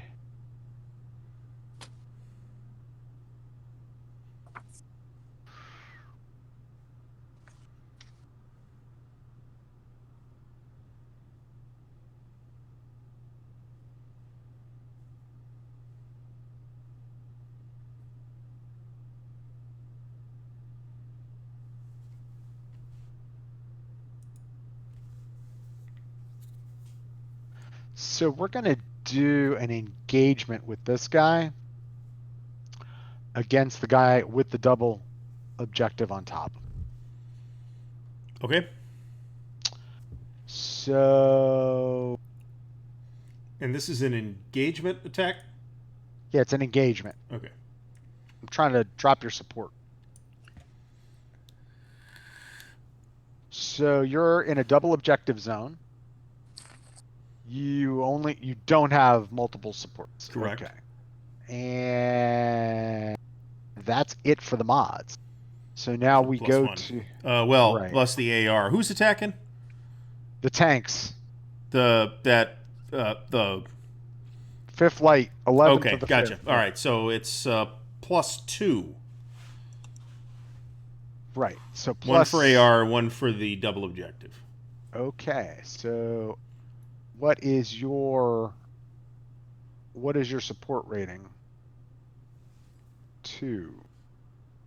I think he kind of did that wrong. Am I right, Bart? He's got to add that 2 to his. You do both of them, right? So it's going to be a 7 versus a 6, right? Right. Yep. Yeah. So 1 for that, and then an extra 1 for the double tap. So you're a net plus 2 on your attack. Here on the we support go. involved. Target drop. Okay. Yep.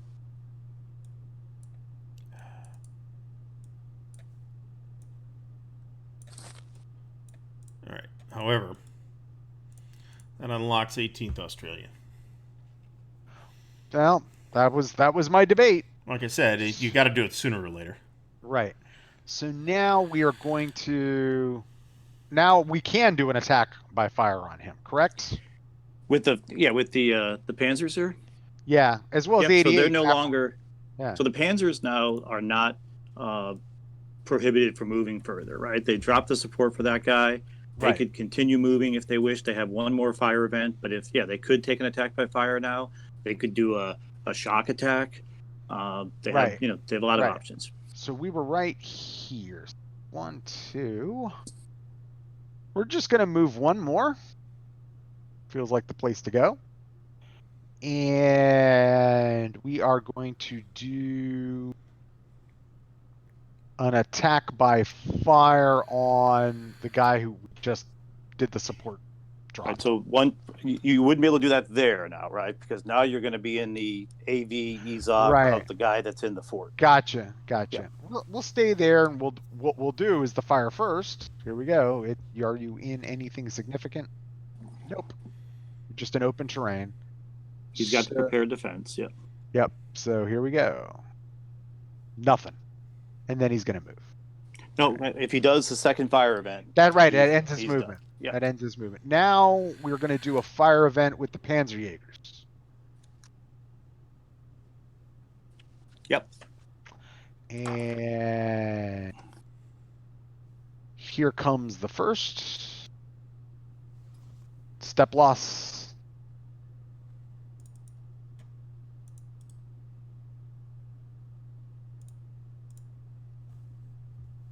They're going to move there, and we're going to hit him again.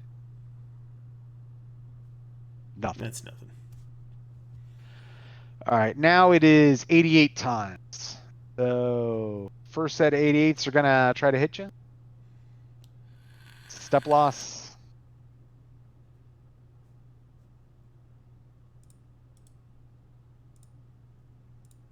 Second 88s are going to try to hit you.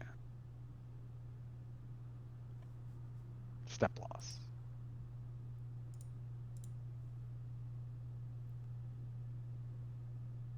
We've got 2 artillery points, so we could do a barrage with one and a suppression with the other.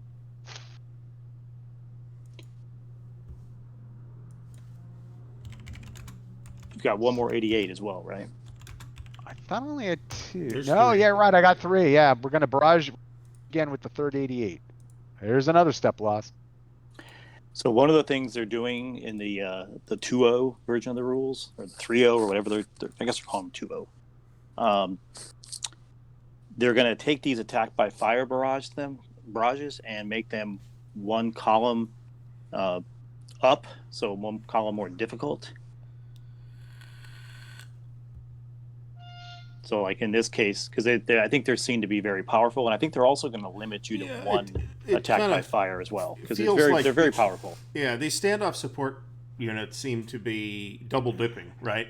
Because they're providing support plus they're allowed to fire as units. Yeah, I don't like that one. So it should be either they're a unit, and that's the way the 88s work. It's not, you're either preparing a defense, which is essentially create support, right? Okay, so you're supporting this unit, or you're conducting some sort of direct fire. So I have an issue with that. But at the same time, their artillery and air rules are ridiculously simple, right? And don't really reflect how. So what I heard from you, Bart, is not really good news, but like bad news. Like they're kind of doubling down on how they're doing it, and I think they need to rethink it all. You know what I'm saying? Well, I mean, I'm a fan of the standoff support being a specialized class. I think that I like the way that's done. Well, it should be, but I'm saying it shouldn't be allowed. I think if you're in standoff support, you shouldn't be doing direct fire. That didn't work that way. If you're using, let's take 88s for example, they would have to be more used as mass batteries. You know what I'm saying, to do some sort of direct fire. But when you say standoff, yes, they indeed have this longer engaging radius in terms of creating ZOCs and issues for armored units, but they shouldn't.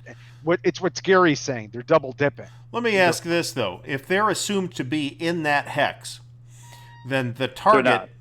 Okay, that's because any of the units that are in support are inherent in all the units that are in the formation. Right. So in my mind, let me grab it. There should be 2 modes to it. It should either be in a support mode or it's functioning as a battery of 88s, in which case it could be doing fire events. Yeah, but I mean, they're giving it too much that. function. Yeah. They're giving it too much function. I hear you. Yeah. So, but they're not changing that. They're just kind of fiddling with the tables. Meanwhile, the artillery as it's used in the game is a very simple blunt instrument barrage rolly type of thing, or suppression. But at this scale, battalions, there's a lot more nuance to how artillery is used. I don't want to get into like how I would redesign it, but I'm just saying, so it's very simple, but then you get all these fire events. But I think if they somehow did it with support units, and fix that, I don't really have an issue about what they're doing with the tanks or martyrs or whatever. You know what I'm saying in terms of how they do basically direct fire. They're I don't know. I mean, I'm not gonna. I don't have a comment. Yeah. I'm just. I guess I would say I'm not experienced enough in game design to be able to offer. For me to offer critique, but I'm just trying to learn it and play it the way it's designed and see what I get a feel for it. But I like the different classification of it. But I could certainly hear arguments either way, and there. But it people does have valid points. But I agree with what Gary said, and the fact that you said they're nerfing it makes sense because it seems really powerful. It does seem like I said. The attack by fire is very powerful. Yeah, and it seems like you're getting a lot of milk out of you know what I mean? Like you're getting a lot of bang based on how they're functioning from those 88s. But anyway, so was that it for my 88s? Yes, my last. Christ, I hope so. Yes. Well, there's gonna come now an artillery barrage, so stand by for that. So we'll see if I get a 4 on that. No, I missed a roll, Gary. How about that? So I'm almost tempted to just do another. Nah. So we're now gonna do a combat with the 2 guys adjacent to you. So we're gonna attack with the 2nd MG battalion and get support from the wimpy, weak 8 MG battalion. And pull up the combat chart. And you are supported.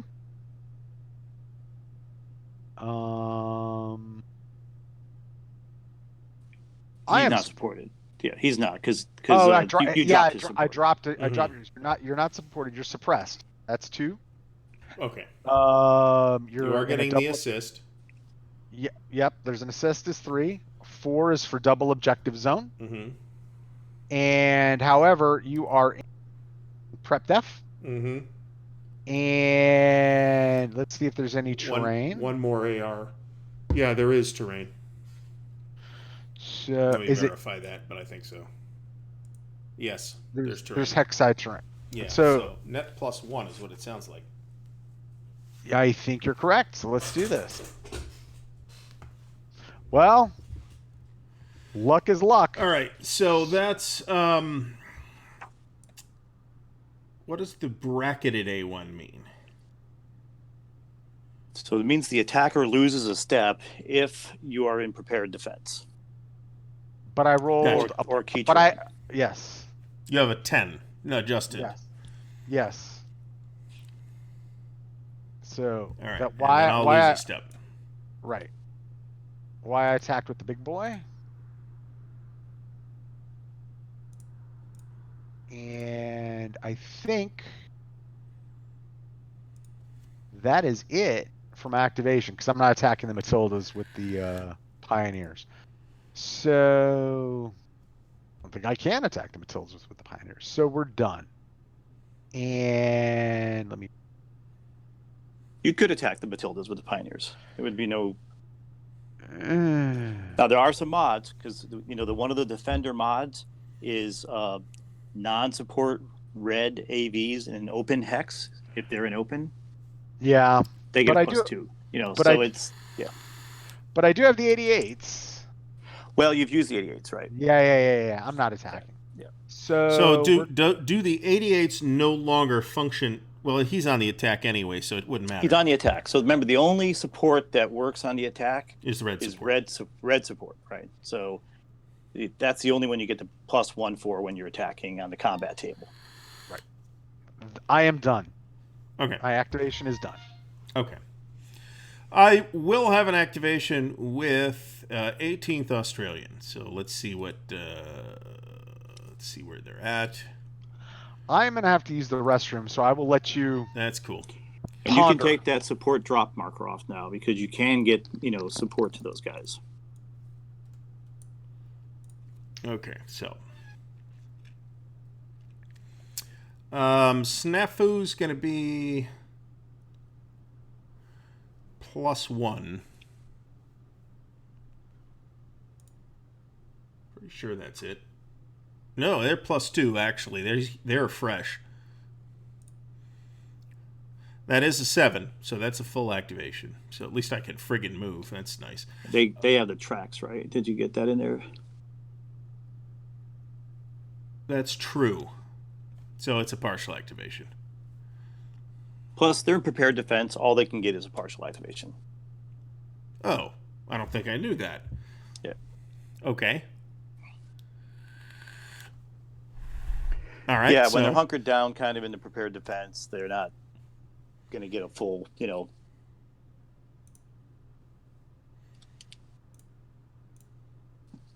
right, so we can go here. What's the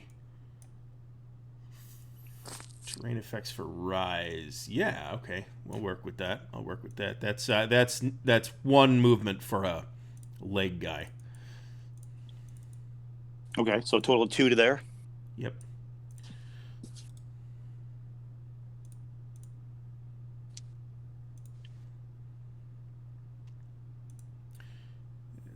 One. Hell, I can't even really get over there. Well, I can. One. What about the 212 unit up there? Yeah.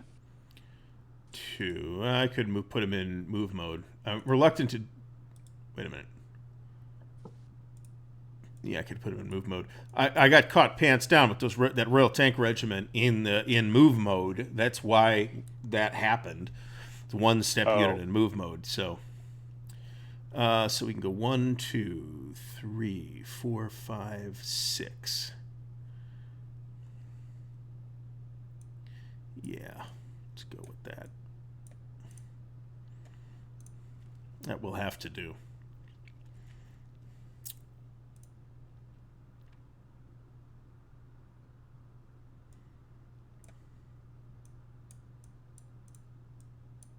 I like the innovation that some folks have done where they have little cards that sit off the map to mark whether it's fresh, what the support is, all that stuff. That's much cleaner. Yeah, there are some commercial ones too you can get. Are there?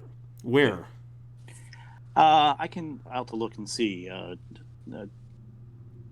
Is that a Game Crafter thing? I don't know where. I just know the guy that created them. I can send you some information. Yeah, please do. So the Game Crafter I know is doing the cards for the aircraft for Red Storm in the Downtown series. A buddy of mine's got those. They're real nice. Yeah, these are nice. They're about I don't know, maybe 1.5 inches by 3 inches or something. Okay. Or 2 inches. They're pretty small. Okay. But there's a ton of them. Let me tell you, like for last Blitzkrieg. Oh, I would think. There's a stack. Yeah, I would very much like to see those, actually. I mean, there's some idiosyncrasies here, and there's definitely some pace-related things that I'm clearly not yet understanding clearly.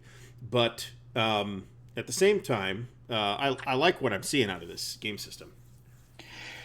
Well, that's why I wanted to join with you guys, because I felt that maybe, I know I had a lot of learning to do when I was going through it, and I wouldn't necessarily say that I'm an expert or anything, but I've learned a few things, and so I thought maybe I could share a little bit with you, because it's definitely different. There's no doubt about that. Yeah. I mean, but it's cool. I like it. I like the whole. I mean, there's some interesting aspects with bringing the armor in, stripping support off a guy, then moving it back out, then moving the infantry in to assault them. Maybe you win, maybe they take the hex, and you move some more armor in, to assault the net to go back and get the support off the next guy. Yeah. And I think the screening stuff is interesting, especially if you do that kind of approach where you kind of bring your armor up, take one shot, and then move it back. Mm-hmm. Then you can move the guys up to screen it. It kind of helps.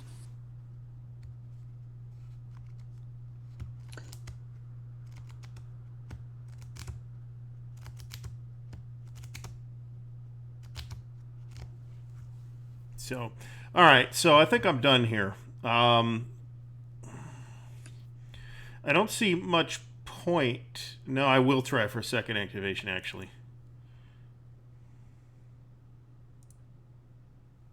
Big no. Oh, nope. That +1 for being fresh. That will be you a do get second bunch more activation. fresh. So pretty much all we're doing with that is flipping this guy to combat mode. Gotta roll the snafu, but it doesn't matter if that's all you want to do because you can even do that under a failed. Yeah, that'll be fine.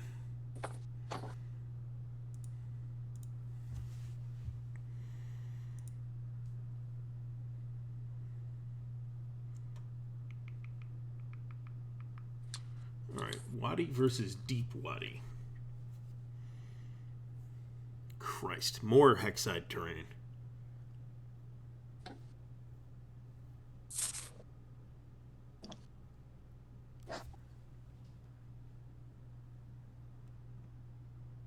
Okay, I think I see. Boy, it's hard to tell the difference there, I think.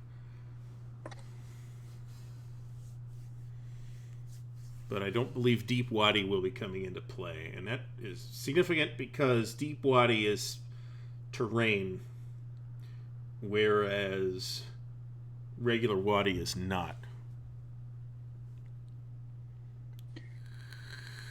Deep.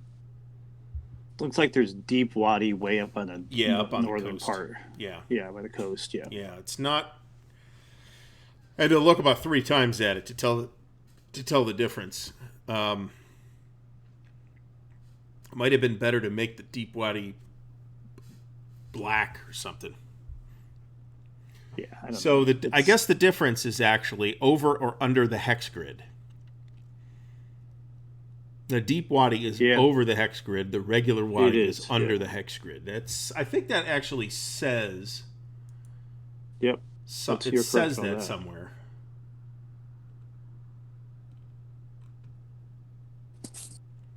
So when you were talking about the changes to standoff support, that's as of 1.2 or as of some future version of the rules?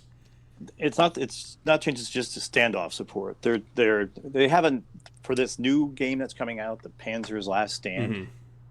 I think they're going to introduce changes to the rules. Okay. With that, so it's not out there today. They did put them out on Com Sim World for review, so people could play with those rules. But they are going to be released as part of that game, is my understanding. And the main, what are the main changes? They also changed the today with the standoff support. The host unit is not stopped after it, serves as the host for the shot. So again, that makes them pretty powerful, right? Because you could take they could act as the host unit for the standoff support shot, and then just go on and move, right? Right. Whereas normal units that spot for a barrage, they can't move; they're stopped. So they're going to make that change, and so that's one change. And then they changed, like I said, the standoff, the attack by fire that's done by any AV unit, right? Which is done on the barrage table is going to be it's going to be more difficult, right? So where normally it's like a 3 through 6, right, for a unit right out in the open, right? It'll be a up one to like being a 4 through 6 if you do it with an AV unit. And if it was normally a 4 through 6, it would be a 5 through 6, that kind of thing. So not just a standoff AV unit. No, any AV unit that does an attack by fire, which is what the term is, that's when you roll on the barrage table. Any attack by fire is going to be one column in essence. That's the proposal in those rules. Okay. And I think they're going to limit. I have to look and see. I don't remember the full detail. I think they're going to limit it to one attack by fire. Not the ability, because today you can do each of your fire events can be an attack by fire. I think they're going to make it just be one. Because I've played games where, like in the baptism by fire, there's a key hex, in the middle. I can't pronounce any of these names of these towns, but I'm not even trying. There's a key like village, right, that the Germans are holding, and they're holding it, say, with a 6-step unit in prepared defense with support, But if the Americans have enough armor, they can, and they get 2 activations. I mean, they can roll up there, they can strip the support with 1 fire event, and then they can, if they've got, say, 3 AV units, now they can basically take 5 attack by fires, right? Right. And they're looking for a 50-50 chance. So, if they get lucky, Then they get a second activation. They do the same thing again. They strip the support and get the 5 shots. Then they're they could. I've had like a whole full strength unit in there get decimated in a day. Yeah. So it seems rough. Yeah.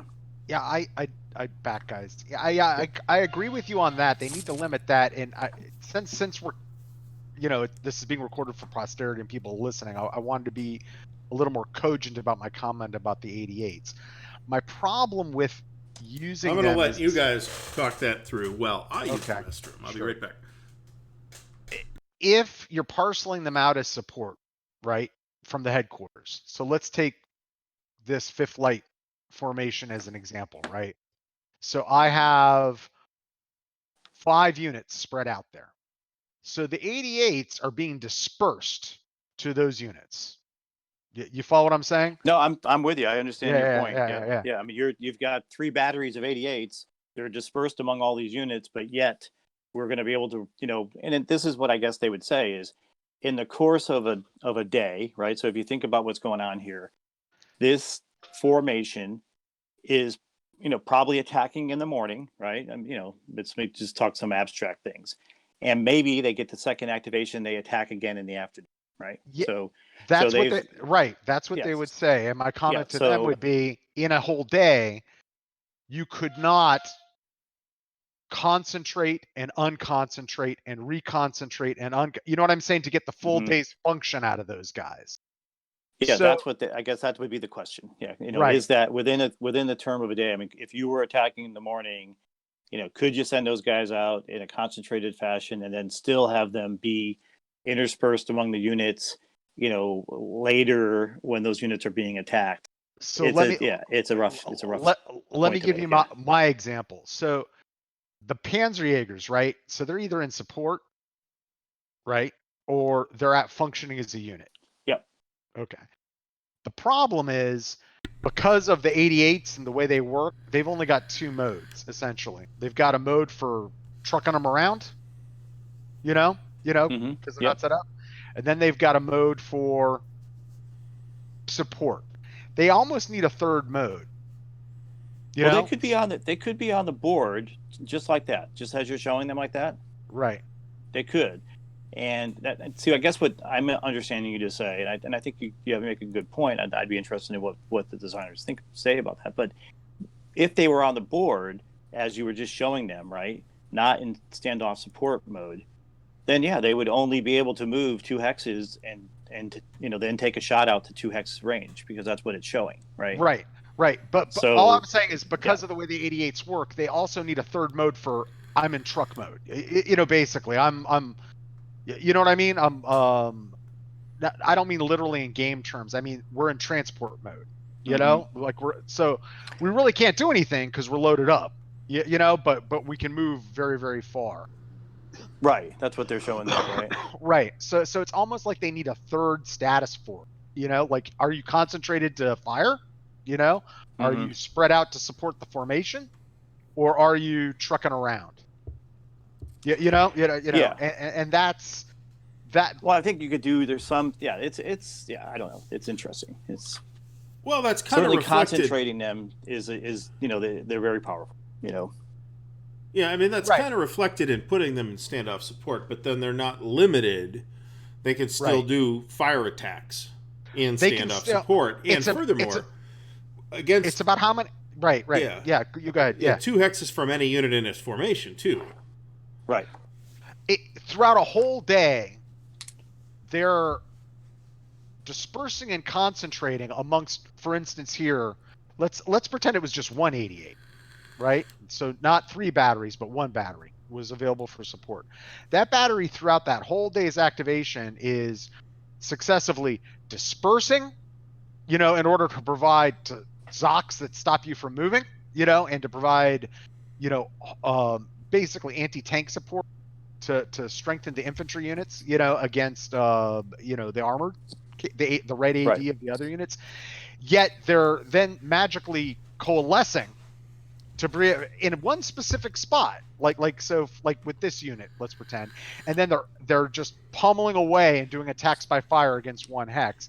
And it seems like, I get what they were trying to do, and that would be my recommendation to them is having like a third mode would kind of reflect that, because that's the thing that where it starts to beggar my belief is I don't believe that they could disperse and then concentrate and disperse and concentrate. Having read about these actions, the Rommel papers, many histories about them, they just didn't work like that. If you disperse them, you were dispersing them for for use in anti-tank role, or you were concentrating them because you wanted to get fire on something. And we're talking about a day. So, if this was like a 3-day turn or something, sure, I'd buy it, but it's not. It's just a day. So I think that makes those specific units very, very powerful. I have a design solution to this problem. You have a Hans von Luck counter that goes from 88 unit to 88 unit each activation and holds a gun to the guys' heads and forces them to fire. Well, they do, and they say, but sir, I only have 188. I can't concentrate fire, and then the guy gets shot. Right. That's by even von better. Luck. Yeah. I like literally it's beyond the laws of physics, sir. It's just von gun, and they're like, fire anyway, So anyway, all right, so you did your move. Yeah, I'm done. So I did get two partial activations with 18th Australian. I moved some guys around. The only thing I did in the second activation was flip a guy out of combat mode. Or flip him into combat mode. I got you. You tidied up is what basically what I saw. Okay. All right. So I think you still have an activation. We do? With whom? 26 Australian? They already went. They did. You didn't dun them. I didn't dun them. You're right. But they did go. So we are done. The day is over. Yes. Only thing really to do is reset all HQs. I will hit the move flags. Boom. That's that. We go to turn 3. Yep. I'll move the turn marker up. Admin phase. Let me just check a rule real quick. You probably know what rule I'm checking. What rule are you looking for, Garrett? Admin phase was flip the HQs, which I did. Yeah. So then we go to pre-phase, and there's only thing to do is assignment and first player determination. So okay, CW player announces that locking is over. Oh, most excellent. Okay. All right. We're going to get a lot of activations this turn.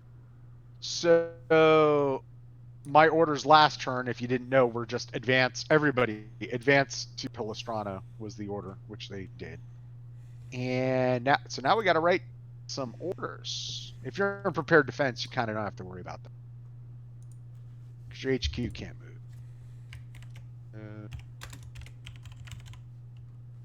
I need to write many orders now. Thank you, Gary. Let me unlock my units. Thank you for this admin task. Unlock the HQ. Unlock the HQ. Ariete. Where is Trento? Trento is now unlocked. Is there anybody else? No. That's it for the Axis. Now I can call them the Axis, not the Germans. So that's it. Did you unlock your guys? Yes. Okay. All right. I need orders for my guy, which won't take me that long.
Okay, I am done.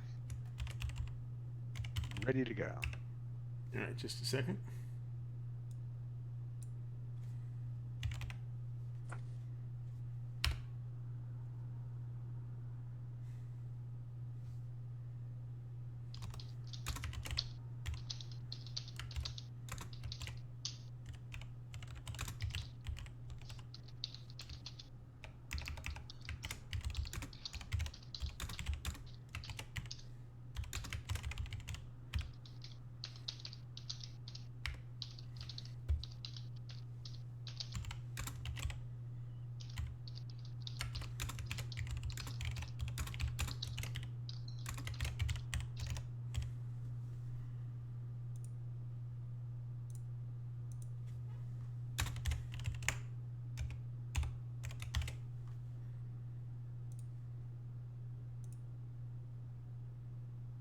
All right. I got two versions of the orders, one of which has all of them, and the other one just has some junk.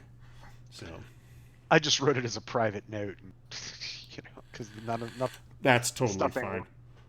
All right, so you can't move around the map with this little orders dialogue, this little delayed notes thing revealed. So yeah, I couldn't see what I was talking about. The other thing, I thought, when we first played with the orders, I wasn't that worried, but as I look at it more and more, it's very simple, like especially a scenario like this. Uh-huh. It comes more into play when you're doing like Crusade or something. Sure. like I want to move because he really wants you to just go west or east. These very, very simple orders. But with these, it's just like, advance on Tobruk. I mean, what else are you going to do? All right. So first player, let's see who the first player is. Oh, it looks like it's going to be you. It is indeed going to be you. You go first. Actually, we're going to need to, backing up one moment here, we're going to need to, when in the assignment phase, you can change around. Yeah, I'm going to drop prepared defense on a couple of these. Oh, okay. That's good. All right, so we're going to activate, I think, 24th Australian. They're not fresh, not tracing on tracks. They've got to be optimal. You're within 15 of Tobruk, and not. Yeah, they are in fact optimal. So it's +1. 7. They needed the +1. All right. So, activating 24th Australian. We're going to move the HQ. He's not going to be optimal now. Well, I guess I should technically do that last, huh? You can move him at any time, the HQ. Well, yeah, but for command range purposes. It doesn't matter. They just have to move, to be, if they're out of command range, they have to move towards being in command range. All right. So that guy's going to go there. HQ will go up here. This guy's going to go 1, 2, 3, 4. This guy is going to go 1, 2, 3, 4. This guy's going to go 1, 2, 3, 4. Do I want to move mode him?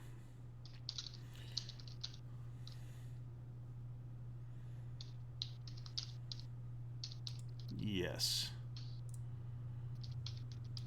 1, 2.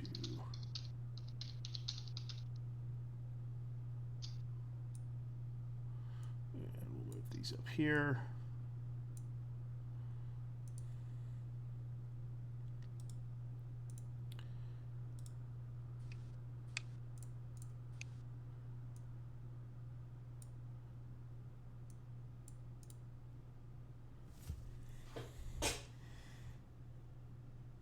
All right. I will try for a second activation. I get it on a 4 or better. Nope. No second activation. So 24th Australian is done.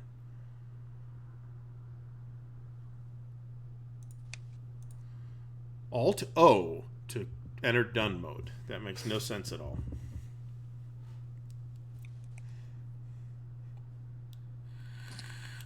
Over. I guess so.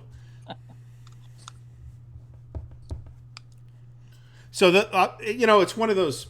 This is probably the Vassal module. This is not a jargon thing, but we were talking about the quirky jargon that the gamers stuff tends to use. You do get used to that after a while, as an OCS fella. That is something that you get used to after a while, and this is not different than OCS in that respect. Nor neither. And Line of Battle is the same way. It's got a bunch of weird little quirky terminology. And I get used to it. So I don't want to over critique that. My comment was what I think I told you. We didn't even discuss it online. It was offline before we started playing. So I know a couple of people that their English is excellent, but it's not their first language in other countries who play gamers games, and their constant two complaints are that the rules are just too chatty and colloquial. So it's very hard to parse out, what's a rule and what isn't.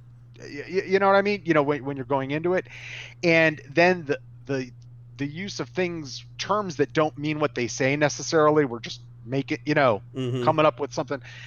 It makes it much harder for comprehension. So if and it makes sense if it's harder for you to just look at it at a glance and see what it means. Yeah, you'll get used to it. It's much harder for somebody where they're not And that might be one of those wargamer blindside things where the kind of unstated and unexamined assumption is that you're going to learn to play by somebody teaching you how to play. Yeah, and yes, and I agree, but I'm far more a fan when it comes to role. Like, don't get me wrong, I like Dean's stuff. I played Dean's stuff for years. Yeah, me too. And I like the rules, but in terms of rules, I much prefer like the old Avalon Hill, Don Greenwood, where these rules are a reference. They're meant to be very, very clear, and the terms we're going to use for like game statuses and stuff like that is going to try to reflect. The function is going to be reflected in the name. It's not going to be like we can't. So for instance, like I like standoff support. I like limited support, right? I like fatigue. I get that. You know what I mean? Or prepared defense. It translates to what it means.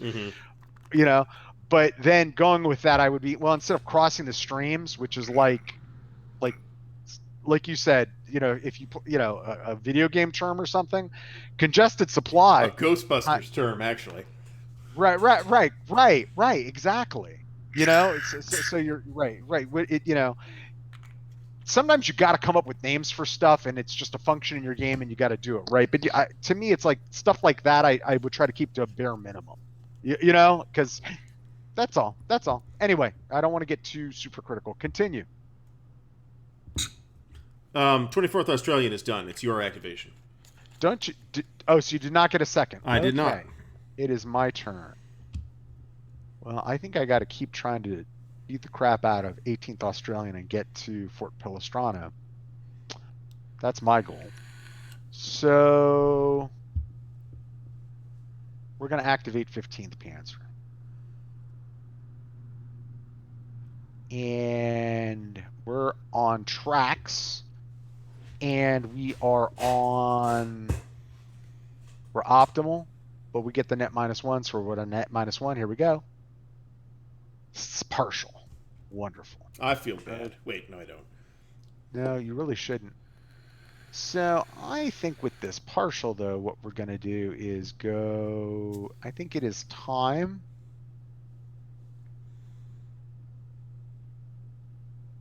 You just kind of move. You've also got a 2/3 chance with for a second activation with that formation, too. Yes, that's true. This is true.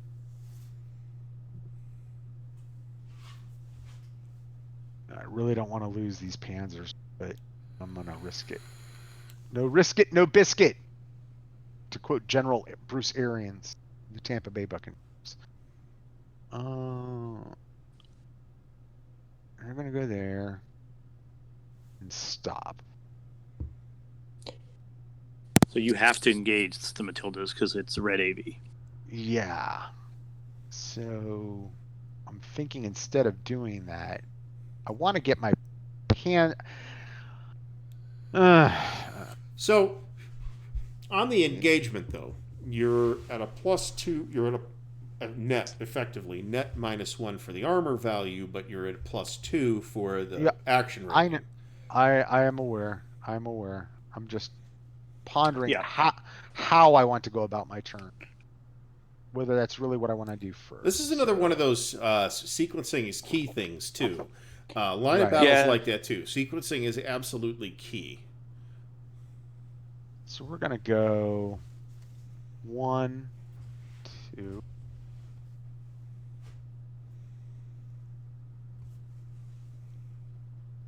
One. This guy's gonna go 1, 2, and stop. Okay. And I could indeed engage the Matilda, couldn't I, with him? With the standoff support, you could. You could Yes. engage them with the standoff support. And that's what I'm going to do first. So that guy is going to engage them with standoffs. So let's do that. So we'll do 188 first. So you did have one objective marker you needed to place before you, if you wanted to place it. Just an FYI. It is going to be on the Matilda. Okay. Do we have one laying around or no? It's off the map to the left, as I recall. You are correct. Yeah, it's a good spot. And we are Although I going kind of to like that little tricky vassal objective that you can see through. That's kind of neat. So we're doing an engagement. And it is not a double objective zone. Support is involved. And I don't see any other bonuses. So we just got to look at AV and the value. That's right. So I've got an AV of 5 and the value from was 4, which is nasty from the 88s. So that's 9 against your 6. So Why is it 5? Because that is the value of that infantry unit. Their AR that just moved adjacent to you. Are you doing that with the infantry unit or with the supporting, with the engaging, with the 88? He's correct. Yeah. Yeah. Okay. The infantry unit is. That's what we were talking about. The weirdness of the. I don't want to get back into the 88 supported debate, right? unit. Okay. Right. So they call it the host unit in this case. Right. Okay. So the host unit is the unit. So yeah, he used his A. Okay. We're relying on their troop quality, their morale, all that. Yeah, sort they're of stuff. helping to place the guns or whatever. Right. They're under fire, or in an area where they're, that's what's happening tactically. Yeah. Okay. So it's a 9 to a 6 then, right? Yep. Right. Plus Okay. 3. 10. So what does that do? So normally on support involved, that would be target drop. But you see it has an asterisk. So since Right. you're not support, the defender, right? Right. No result. Then there's no result. Okay. So now we're going to do it again with the other 88. That's right. You can do that. Here we go. Nothing. See, now I'm getting my bad luck. Oh, that's too bad. I know. You're very sad. So now, having done all that, If I had the webcam up, you'd see the giant frowny face right now. this guy's going to go here and stop and engage you. So here we go. It's just a +1, but no risk it, no biscuit. 7, which is So now you're on the support not involved. right. Right. Both loss. So no risk it, but no biscuit. But I lost it. Send to graveyard, and you take a loss. I took a loss. And I shall continue my move.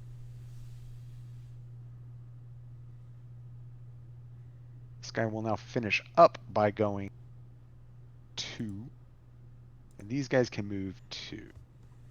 Let me look at the terrain because it's kind of weird where they are. All right.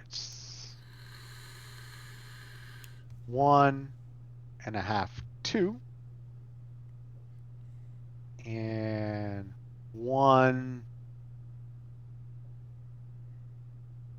2. Yeah, we don't want any coordination problems. And then we're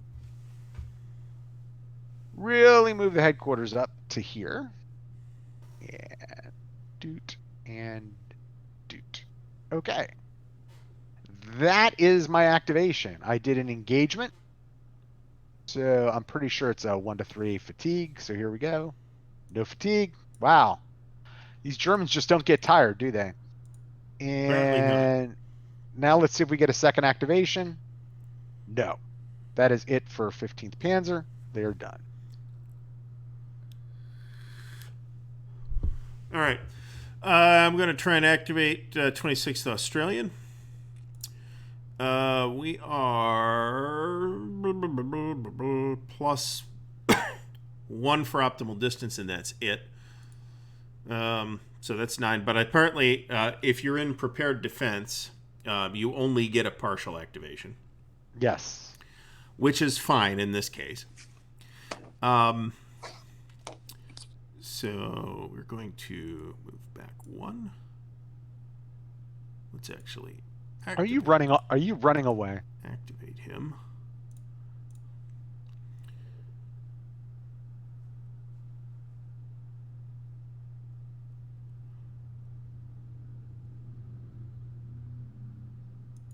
I'm totally running away. Okay. Just double checking. Hey, You guys are Fred. going to be half these guys are going to be trapped in front of this escarpment.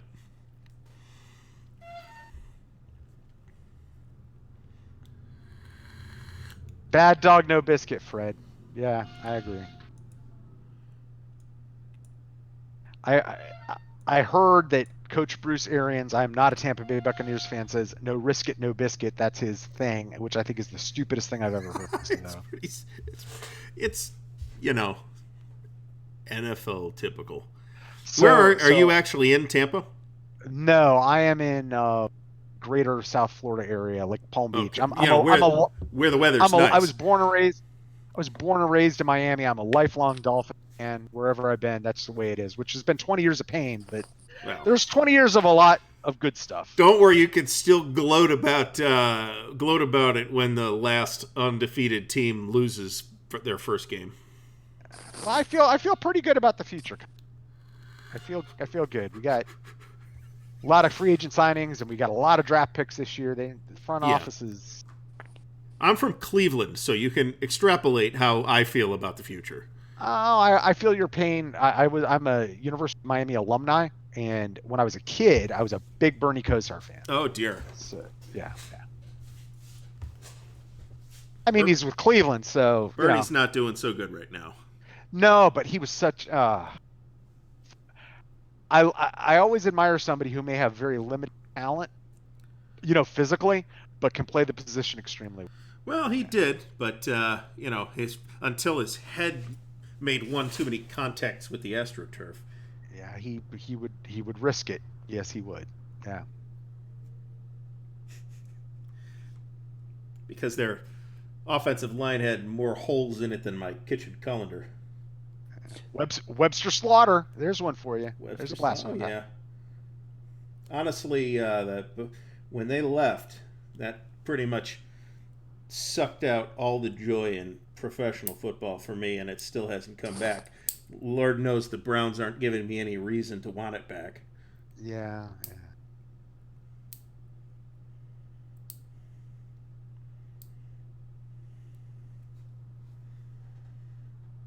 So, are you done? I should make a roll for a second activation. Yeah. Am I rolling for a second activation? Are you gonna? If you're not gonna do anything with it, I'm not sure that I am. The trouble is, what's the Wadi do to movement? Other terrain for leg. Track is +1. We have a 1 hex minimum move, though, right? Yeah. All right. So unless it's prohibited, but yeah. Right. All right. So let's step through an idea that I have here. So let's say I get a limited activation. I move this guy here, so I can do that with the minimum move. I can do try to strip support off of this. Do I have to do it on both units? No, support affects the hex. Okay. Right. The thing you need to think about is, can you move back? Do you want to stay there? Because remember, you got a partial, so you can move 1. Yeah. That's what I would be thinking about. Actually, I think I'm going to try for it. Let's see what happens. And what does stripping the support do? No. Well, it doesn't matter. The second thing I would think. Because I didn't get the second activation. Okay. So, 26 Australian is done. Okay. Well, obviously, I'm going to activate fifth line. I don't know if it was that obvious, but it should be. Well, are you giving me any? No, yeah, I don't want anybody else to get up there and help out 18th Australian right now. So we're gonna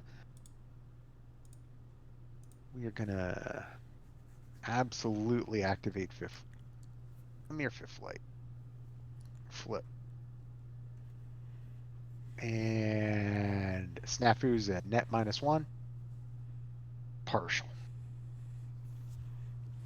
And what do you have in Fort Pelestron? Some very brave Australians. Not as brave as the other guys, but they're brave nevertheless because they're Australians. These guys are going to go 1-2. These guys are going to go 2. Australians are, of course, brave because they live in Australia. It automatically makes you brave. Absolutely. You've seen the wildlife down there? It's crazy. Everything down there, even the cute stuff, will kill you. Koala bears will kill you. Where the hell? Kangaroos will kill you. Oh, there he is. Bugs the size of Cocker Spaniels.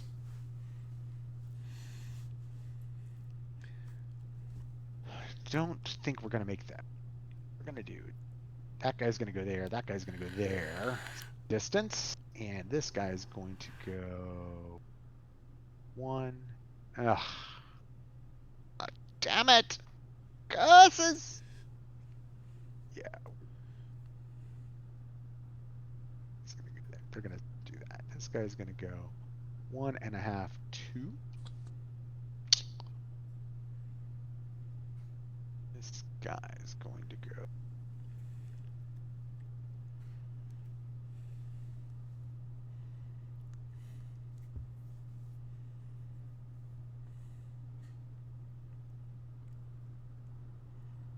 This guy's going to go there.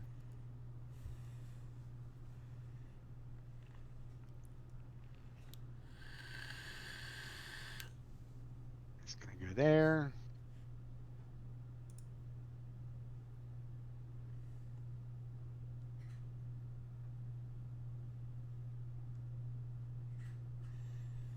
While you're going, let me complain about YouTube for a moment. Sure. The Patrick noticed this, and I didn't. YouTube was misscheduling the stream. This was a scheduled event.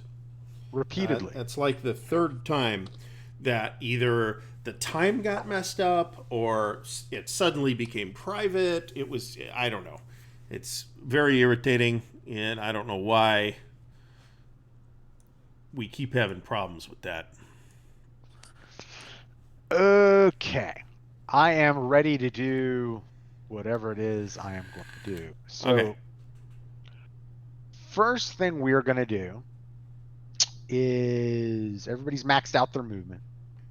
The Panzerjägers are going to do a fire event on your guy with 1 step. Okay, so correct me if I'm mistaken, and I'm not saying we should take this back, but shouldn't we be doing this 1 unit at a time?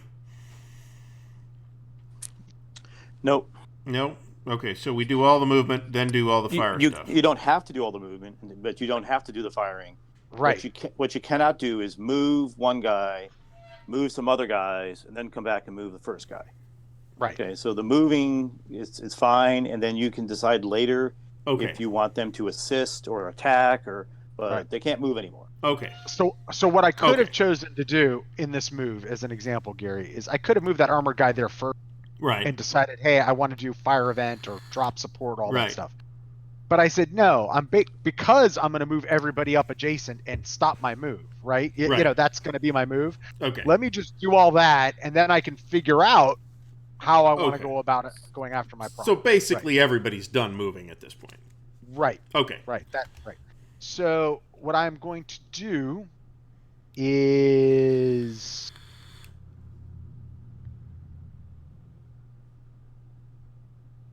I need to drop support from that guy before I can start hammering. So we're going to try to use the Panzerjägers to engage the guy with one step that's to the very far north Okay. to drop support from him. Okay.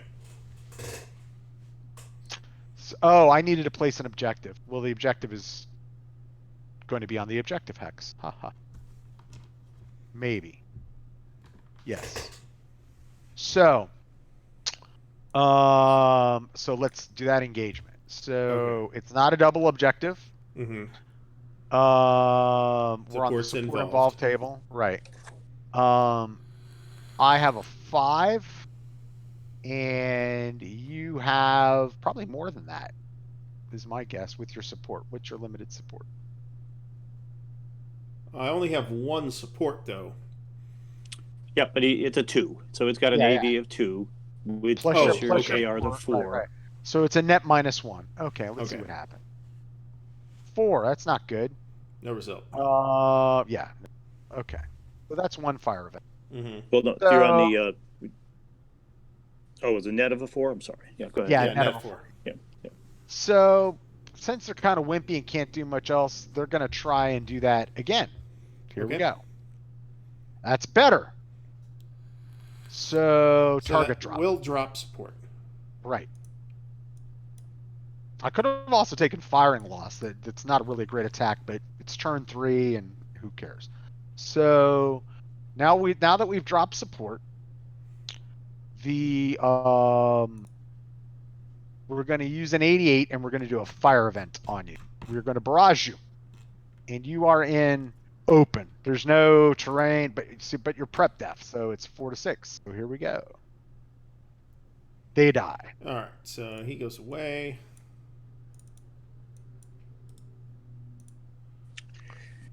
And the other thing they could do with that, with the attack by fires there with the 88s, is kind of like what they are doing with the when you take the 3 artillery shots outside of that are inside the attack sequence. You got to predetermine how many you're going to use. That would be another kind of thing here, right? Yeah, Make you exactly. predetermine. Hey, I'm going to take attack by fire at this guy, but I'm going to take all 3, or I'm going to just take 1. That's Right. an interesting idea.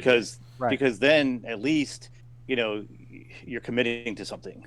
Right. It needs some sort of limit, but right now it doesn't have one. So Yeah. it's like, All right, yeah, here you go. yeah. Next, So I digress. No. I Yeah. think it's a very valid point. So we're going to now try to use the 88s, another 88, to drop support on Fort Pilastron. So we're gonna. So same deal. It's the same roll, Yeah. I think. No, this is an engagement. Oh. So okay. right, but we're using the 4 of the MG battalion. So it's 4 plus 4 is 8, Well, so let me think. and you are A 6. yeah, yes, you're a 6. So who's going to be the host? I guess any of those guys can host, right? Right, because it's a standoff. The machine gun guys. Yeah. Yep. So does that count as a limited AV? I would assume no. No, limited AV is the Limited like support. it's the one that's in the outline. Yeah. Okay. Okay. The AV is outline. So So, you've sounds got like you've got a total of 6. Right. I've got a total of 8. Right. So plus 2. Not a double. Right. That's it. Here we go. 2d6. Support involved. 5. No result. So we're now going to take the third 88 and do the same thing. Okay. Support drop. Target drop. So support is now dropped in the target hex.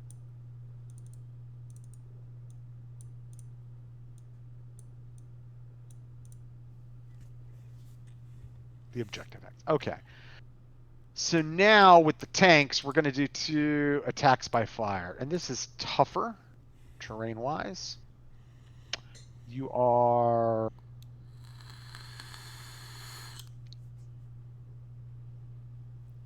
No, it's really not that much tougher, actually. It's an objective, but it's... Let's back up. Barrage. Yeah, you're just terrain and or prepared for defense. So it's a 4 to 1 shot from the tank. Oh, not 2d6. It's a 1d6. Here we go. Failed on the first one. Second one, failed. Okay. And then lastly, we're going to just barrage you with our net 1 artillery point and do the same thing. Just shell you. So here we go. Failed. Nope. So whole lot of shelling. Not much happened. That is the end of that activation. I shall now see if I get any fatigue. We did engagements, so here we go. Rolled a 3. A lot of 3s in a row up there. Yeah. And I don't know. Let me look at the fat increase table. No, if you didn't use the combat table, then you should be good. We're good. We're still at okay. 0. Now we're going to try for a second activation with 5th light. Here we go. Yep, we sure got it. And now let's snafu it. It's a net -1. Full activation. I love you, Gary. So I think it's time to take Fort Palestrano. That is my end goal. So the support drop is going to come back, right? So they're going to remove that before you start. Yep. And maybe you want to clear your moves. Go. So you are the double objective.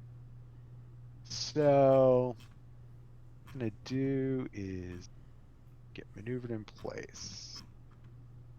So first things first, we're going to try to knock. Let's see. This guy is going to go. Huh.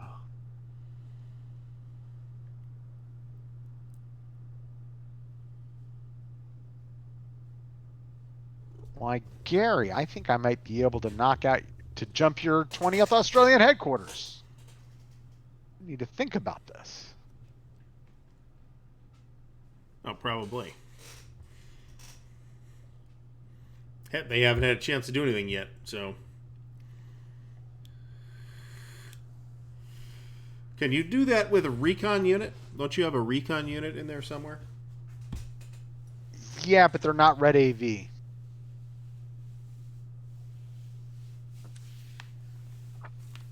All you have to do is move into the hex, right? Well, you have limited support. So the limited AV guy, it's not a recon unit, Panzer Martyrs. They would have to stop. But the red AV guy might be able to, if I'm correct, Bart, I could just move in there and... Well, I think anybody can move in there. I don't know if the HQ is going to have doesn't have support, right? The HQ doesn't have support in chasing hexes. Yeah, but I don't think it has a zone of control. But it's about this guy, Zoc, in the double objective, and the guy, the Pioneer. That guy. Yeah. And the Pioneer guy's got... Yes, you're right. You're definitely correct. You'd have to first get the support off of the 18th Australian guy. Or the Pioneer, one of the two. Yeah. I think step 1 is we're going to try to use an 88 from one of those machine gun companies to get support off of Fort Palestrano, because regardless of what I do, that seems like the first step to everything. If I'm going to attack it, do whatever. So, Gary, we're back to that whole You've got a 6 and I've got an 8, so it's a +2 net. But I get a little bit of an advantage on that engagement chart because now I've got a double objective zone. Yay! So that's an extra +1. So I'm at net +3 on the support involved. So here we go. Shot 1 with the 88s. A 10. All right. Target drop.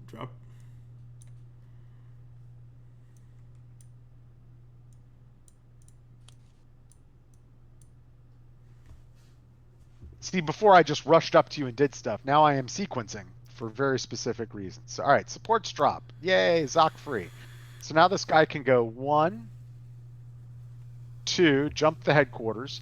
And now for the first time in this game, we got to do the whole soft jump versus hard jump. Right. So let's roll a d6. That is a soft jump. Wait until the currently moving enemy stack stops moving, and then the owning player shifts both jumped HQ and their combat trains as needed. So that's 9.1F and 10.3D. So you got a soft jump. Yes. Okay. So what he did was 1, 2. So finish moving if he has more moving. Right. 3, and that is his. Put he there? 3. That is his movement. So now you may do your thing with your jumping and whatnot. Right. So since it was a soft jump, he doesn't even have to do anything. He can just stay right where he's at. Okay. So,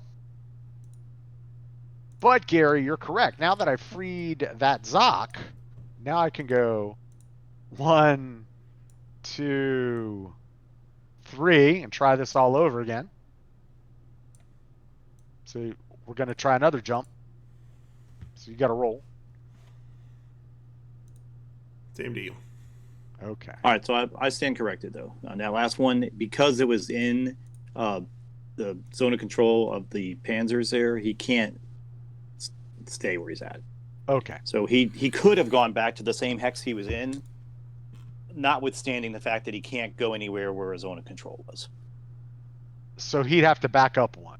He'd have to at the very least go back 1, or he'd go anywhere really he wants, but he is going to have to take the impact of the jump because you stayed, adjacent to him.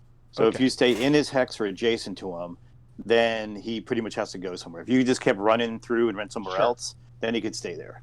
So retreat the HQ to any desired hex 3 hexes from its starting hex, which must be a non-railroad hex that does not contain an EZOC, but HQs have to stay on roads, right?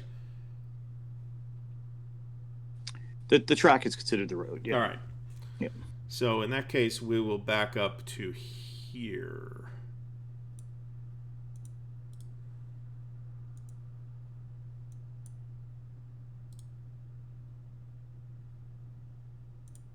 That's 3 hexes. Okay. And all right, so now this guy has not moved. Have to move him. So I think we might just want to start doing some fire events on you. So you've got a 4. We've got 5 with the Panzerjägers. So that's all we can really do that's worthwhile. Kind of. So going to go 1 here. Let me turn off the. He's going to move there, stop, and we're going to do 2 barrage. So here we go. 4 to 6. That's 1 loss. Badass Panzerjägers. There's 2 losses. I'm not feeling like this is really working right. In that you never have to send in infantry. You just keep barraging until the British are dead. 'Tis a flaw. I would agree with you. Now we're going to do 2 fire events with the Panzers that ended their move next to you. Here's number 1. Failed. Here's number 2. Failed. And I have 1 88 left. And we're going to try to barrage you with them. That's another hit. And so you should be down to 3. I've done 3. I believe so. Yep. 4. Okay. Does You that make started sense? it. I No, started at 'cause 6. Hold on a second. 1, 2, 3, 4. Yeah, it should be 3. Okay. And then that's that for all that. Now it's infantry times. 4th light, I wish you had a much better.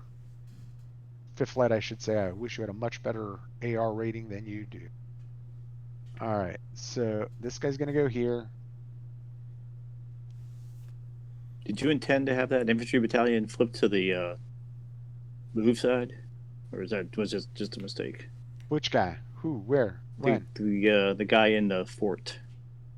I think Oh, you no, flipped him he- by yeah, accident. he Oh, flicked it. yeah, actually, that's what I must have flipped him by mistake instead of reducing a step. Yeah. We'll throw this guy here.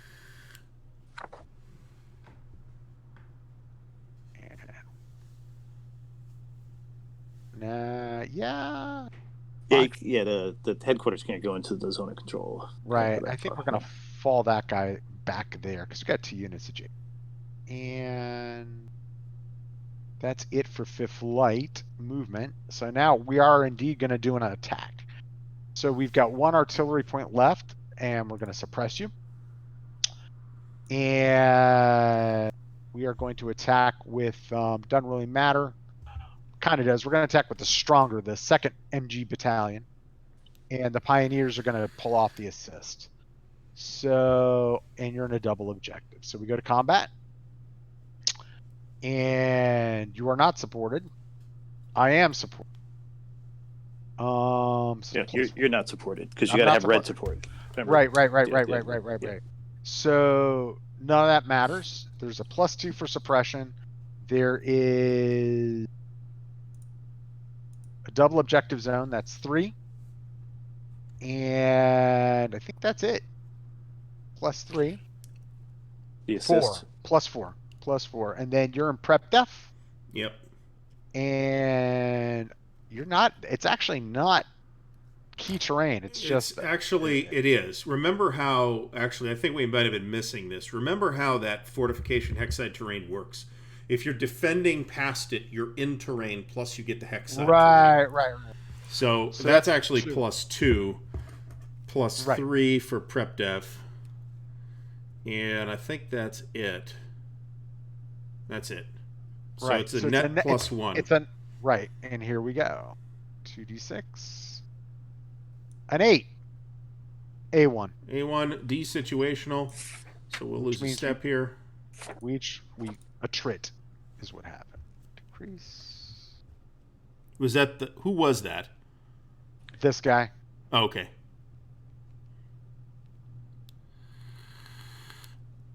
Did they start with 4 steps? They started with 5. Oh, okay. So, boom.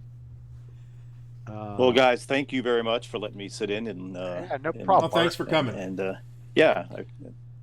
I'm going to feel free to rope you in on something else in the future too. Yes, so absolutely. Consider yourself volunteered. Do it.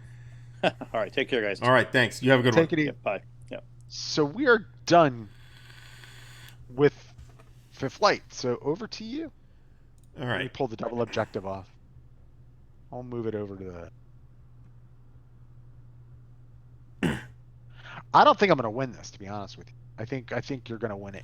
I don't know. I mean, maybe I'm just there's something I'm missing, but I feel like the Germans have an effectively unlimited amount of artillery support, and they're of various types, right? Between the 88s and the extra artillery point and the artillery points that comes with the headquarters, which is real high. To the extent that you can just barrage, and cost me, suck out 2/3 of Allied strength, and that doesn't feel right to me. Yeah, it doesn't feel right to me in how it's happening, if that makes any sense. Obviously, it's this long slog where you're up and you're trying to, Yeah. right? You know what I mean? Reduce a position, through fire, and then maybe launch an assault. Yeah, you know what I mean? And hope to take it, and then do it again the next turn, right? So that part doesn't bug me. It's the fact that the 88s are such big players, if that makes any sense. And that it might be that simple. It might just be that the 88s are too effective in this case. It might, maybe you put them, instead of having 3 batteries, there's just one battery, one larger battery. That might make more sense. Yeah, I hate, I'm having a lot of fun with this, and it might work like better at a bigger scale and stuff like that. It might, yeah. Yeah, but the what we've discovered about like really working through how the 88s work and how powerful they are here, that's kind of stuck with me on this system. Yeah. So all of the 1, 2, 3 turn scenario, 5 just was a 5-turn scenario, but really this too, they're all kind of learning scenarios, really. Right. The main event is, of course, the Crusader campaign. Right. All right, so we're going to try and run with 20th Australian. Okay. They are... Let's move their stuff. Fatigue 0, so there's no 1, 2, 3, 4, 5, 6. How about that? So they are optimal distance, so it is a +1. Full activation. Are you prep def or out of it? This right? formation is out of prep def. Okay. All right, so let's highlight.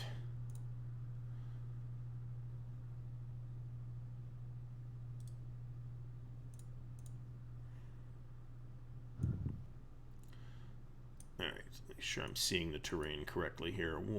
1, 2, 3, 4, 5.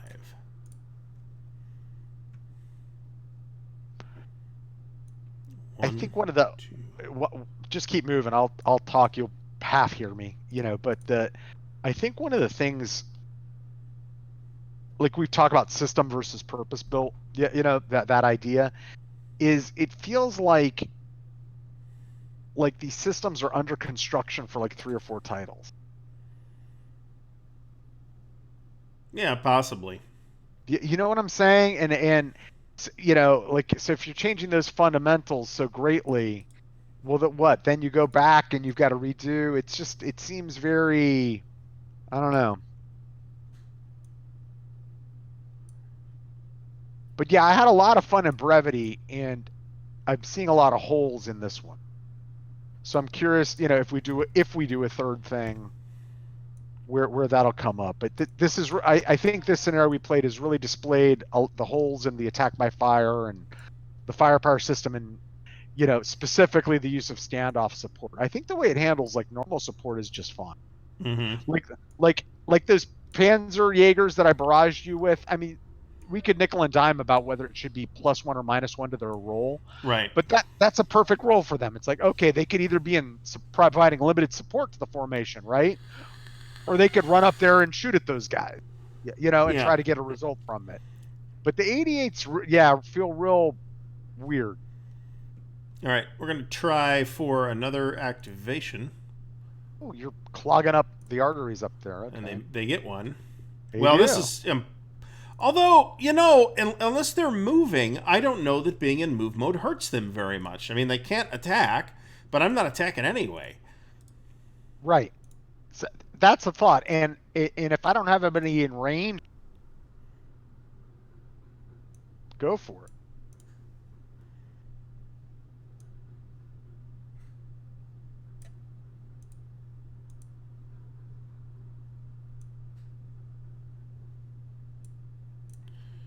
That's it. They're done. All right. No fatigue. I will now activate. Oh, you don't have any formations left either. I thought you had plenty. There's 2 formations, allied formations left. Where are they? One is in. One is 26th Australian. The other is. No, 26 is done. You did them. Did I? Yeah. Oh, I 18th did. has 18th can go. Not that. They're in trouble. And it might have been Yeah. a better idea to go with them now, actually, to protect Fort Pelestrano. What is it? Pelestrano? Yeah. Pilestrano. Pilestrano. You Pilestrano. gotta wave your hands around wildly when saying that. Pilestrano. I'm gonna activate Ariete. Okay, so that's interesting because do they get a -1? No, they very explicitly get a minus. Well, they don't get 3. the minus. No, they do get a -1. German formations and Ariete get a -1. The other Italian formations get a -3. Right, they get a Okay. -1, and let's see where I'm tracing supply from. Track, but we're optimal. So here we go. Where is their supply? Oh, I was actually looking at Trento. Yeah, where the heck is Ariete? No, it's up by Acroma, same place that Fifth Light is tracing from.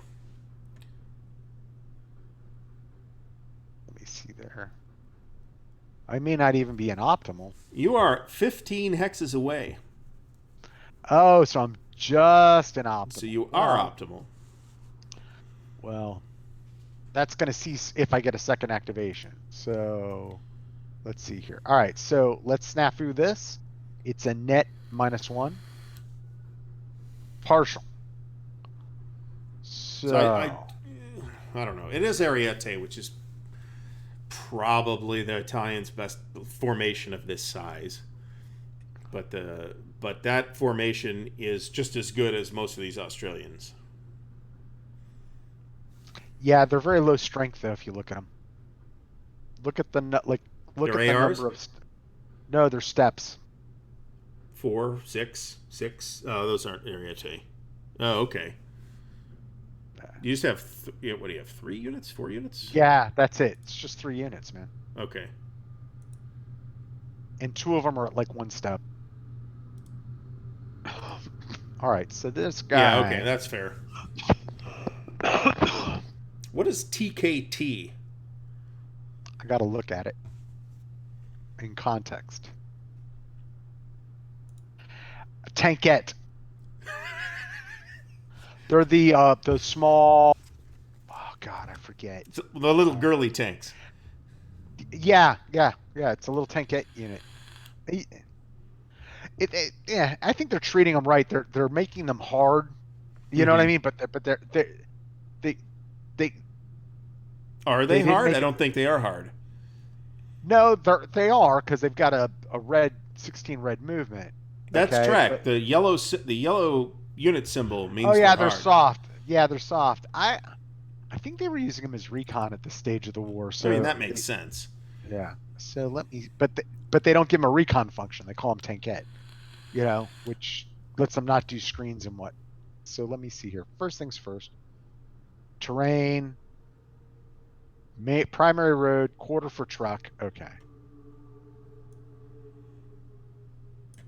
Going with 20th Australian enabled me to get all the HQs, well, most as best it could be done anyway, out of like hot water with supply lines getting cut and. All right, they're gonna go 2, 3.5, 4.5, 5.5. And these guys are gonna have a rougher time. The tanks are gonna go 1, 2, 3, 4, 5, 6. And we're gonna move the headquarters out of optimal, but on the road. And we're gonna move fatigue marker, and we're actually gonna ghost our supply. Let me see, do I have an ultimate supply?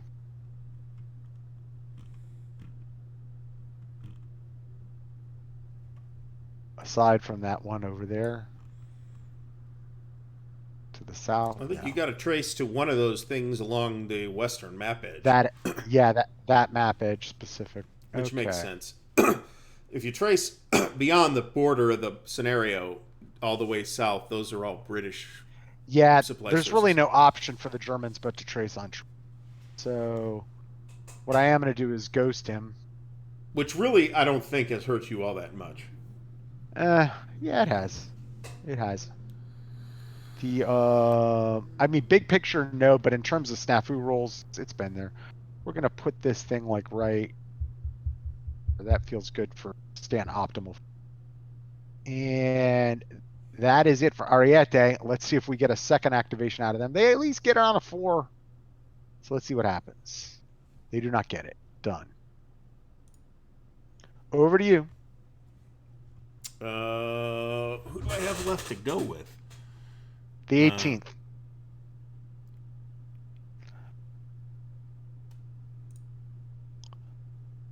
Which there aren't many of them. There's not much left for them to do. No, I know. It might have made sense to actually assign those Matildas to the 18th.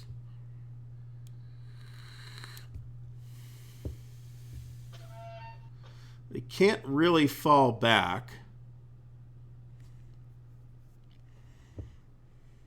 Yeah, they're just brave Australians. They're Yeah. What does a recovery? Let's ask this question. What does a recovery activation do? It turns you into it. Decreases your fatigue. Oh, okay. That's not incredibly useful. Right. And you can never be recovered past 0. So you can only be like fresh once. Once you lose fresh. Right. Yeah. And they're still fresh, actually. They're very fresh. Yeah. They're just surrounded. They're defending. Fresh is great if you're like advancing and you want multiple activations and a bonus to your snafu roll. But if you're defending, it's like, wow, that's awesome.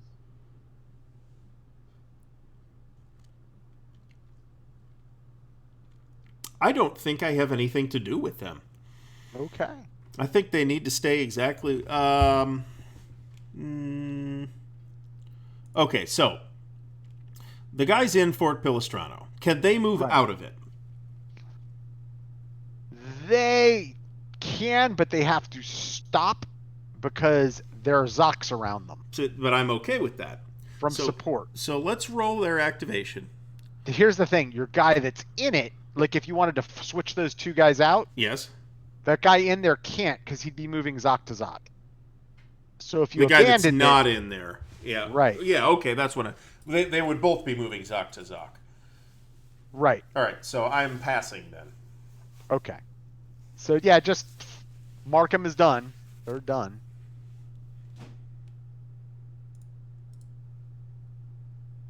And I will activate Brescia.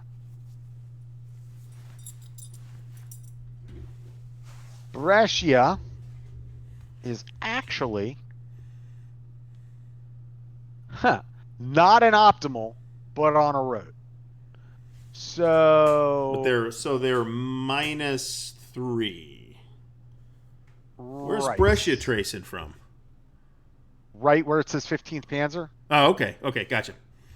So yeah, they're on a road. Right. Not they optimal. could get better. They could get better, but not right now. They can be optimal like for a second activation, but let's see. So we're at a net -3. Mm-hmm. Here we go. 5 That's is a partial. That's not a failure flip. So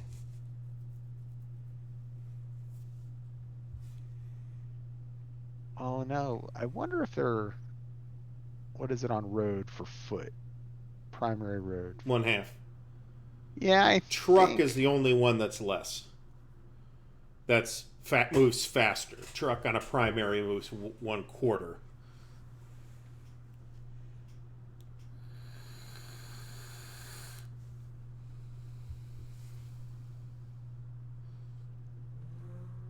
And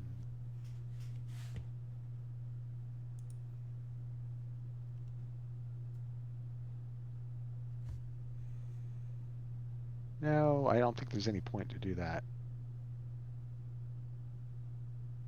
Could just go 1, 1/2, 1/2, 2.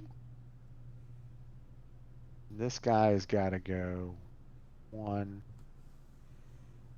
This guy's still truck. This guy's gonna go.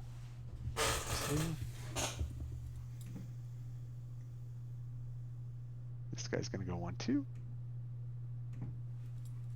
This guy's gonna go 1-2. This guy's gonna go 1-2. And Brescia is gonna make sure that they're optimal in the future. 1, 2, 3, 4. Yep. Okay. So let's see if we get a second.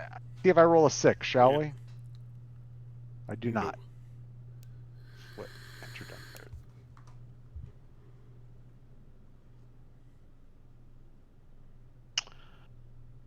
And I still have a formation. Trento. That sounded more like Dracula, actually.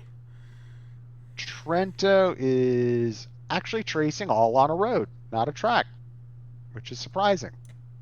And they're an optimal. So they only get a net -2. Here we go.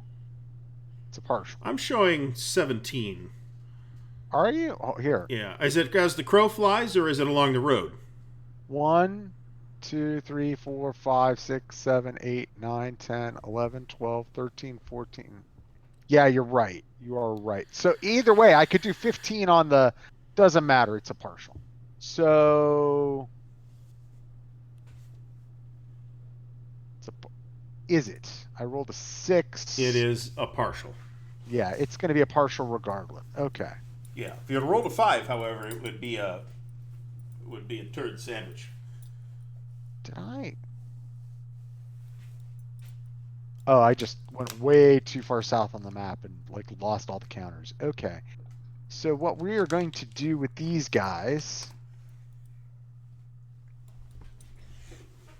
At some point, I think it would be awesome to have a giant 4K monitor to play Vassal on. But I do not have that. I am playing it currently on a 44-inch TV. 1080 or 4K? 1080, but not 4K. But come on, does Vassal really need 4K? Well, it makes a difference, though, because I was actually playing... my old monitor, before I actually bought actual monitors, was like a 35-inch TV. And it did make a difference. Resolution. To use it as a computer monitor, to use it as a TV, who cares, because you're farther away from it. But to use it as a computer monitor, that size display really wants to be 4K. I'm going to go here in truck mode. I guess I could hook up the 44-inch TV.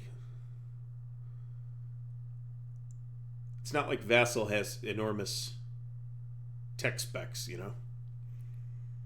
Yeah. Flip.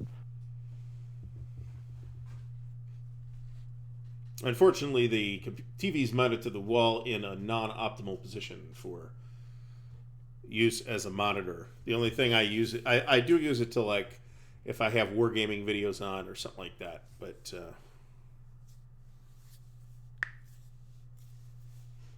but then I'm not using it as a monitor. I'm just streaming YouTube through it.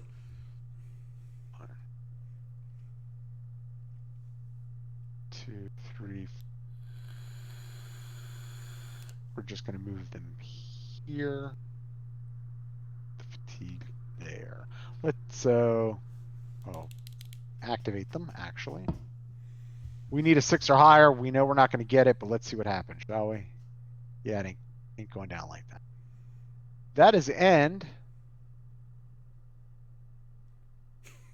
The backfill division. Yes.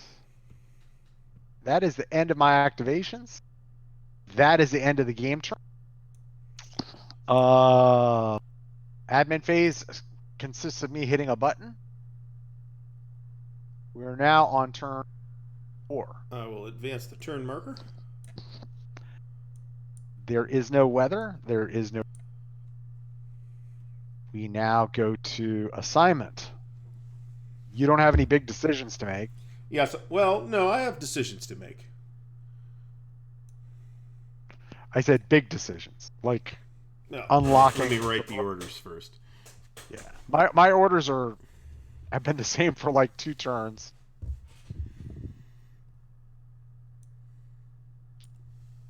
everybody just has different advance access points, you know? Like advance to this.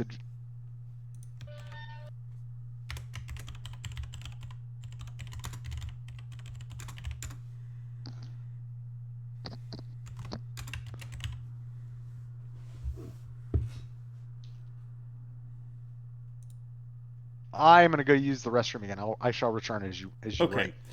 All I have to really do is I pulled prepared defense off of 26th Australian because they're getting the hell out of there. So if you're doing that, we can see who gets the first activation. Yeah, all right. Let's do that. Oh, look at that. Look at that. It's going to be you. You're going to be the first player. So let's see. Unless I roll double. No, so it's you. So go ahead. Who are you activating? All right, I'll do... I'm going to do 20th Australian first, actually. Wait a second. 20th Australian. 20th Australian needed to be in prepared defense, actually.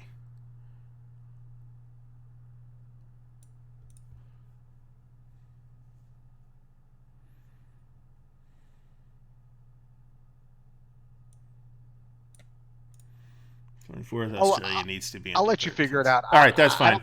And then I'll activate. I don't think you're doing anything aggressive. I think you're falling setting back. Up a line. Yes. All right, I'll be back.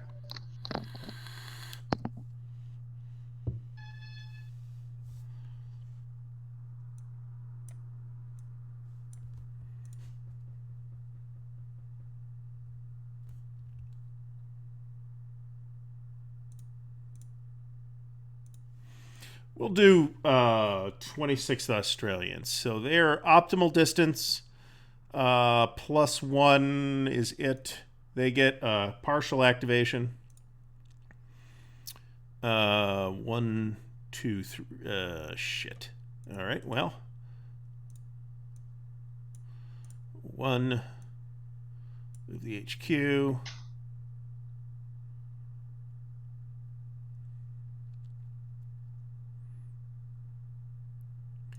One, they'll have to get out 2.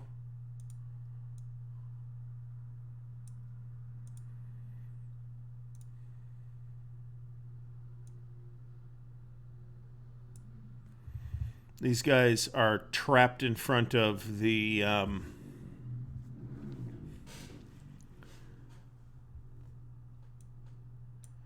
we'll go here.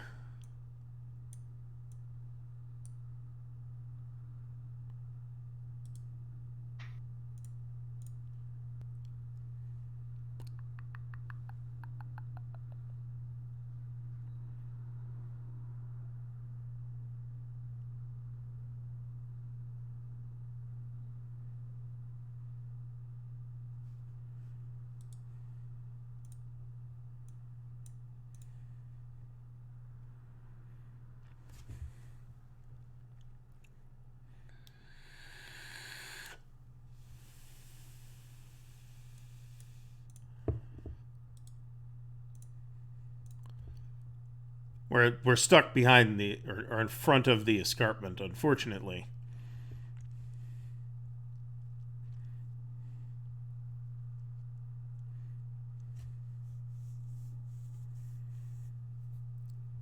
Still, they got where they needed to go. I'm going to roll for second activation. That's a big no. So 26th Australian is done.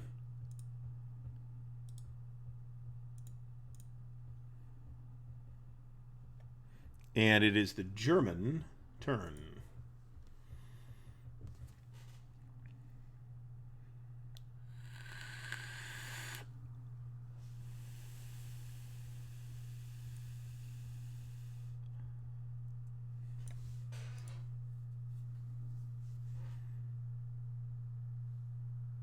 I have no idea what to do with these guys. They could have theoretically done something useful. I guess they are recon, so they could have screened. That's actually... I didn't notice that until just now. At least one of those units is a recon unit and could have screened. So note that for the future for this particular scenario.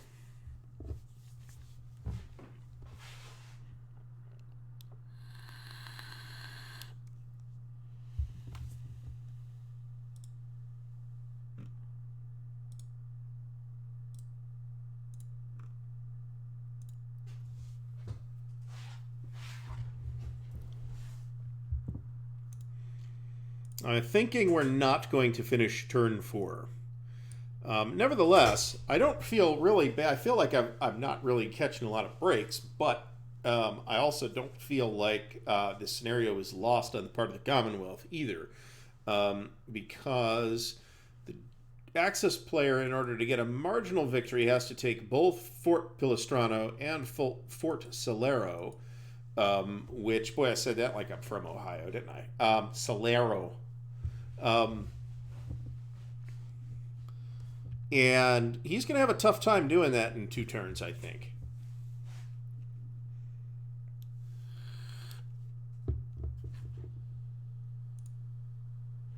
We've still got a few people watching. 2 of us are probably Pat and myself. There's still a few people watching. We'll have to take a look.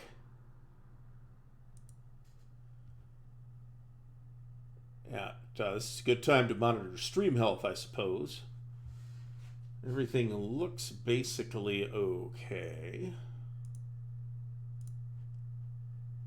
That's a 4-hour stream too. That's the time slot we set aside. So that's a lot of time.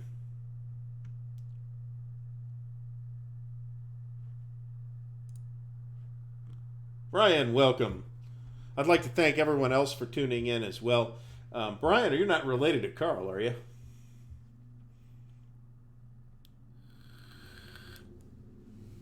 Regardless of the answer, I personally am looking forward to Panzer's Last Stand, or whatever that's going to be called.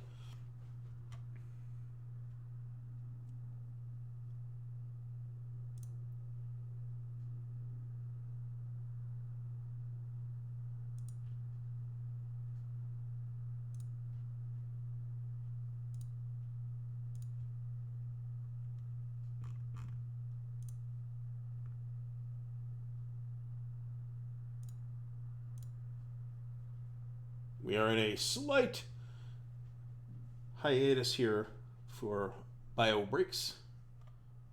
We'll be resuming in just a few minutes.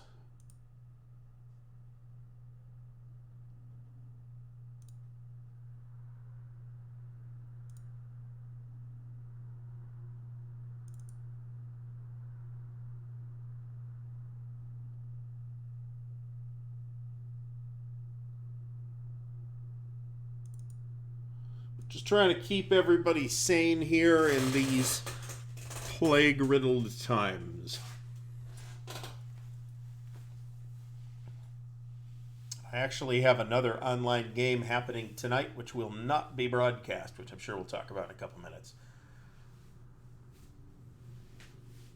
So this is a full day of gaming for me. We have an RPG thing happening tonight. It is, I'm told, the One Ring RPG. We will be using Zoom for that, which somebody is paying for. Otherwise, it kind of sucks.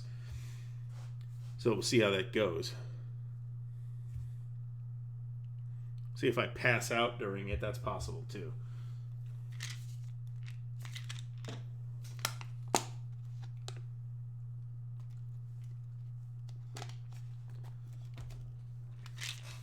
And at some point in the next little bit here, there will be if we decide we're going to do more of this, then I will schedule a stream to reflect that.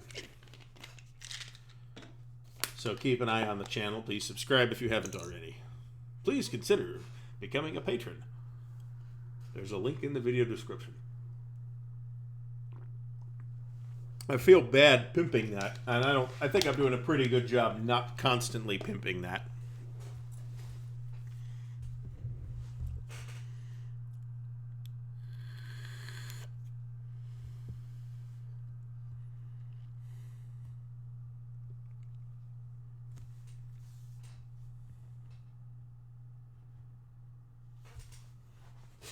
For whoever just joined us, we're on a slight bathroom break, and we'll be back to it in a few minutes for another 40 minutes or so.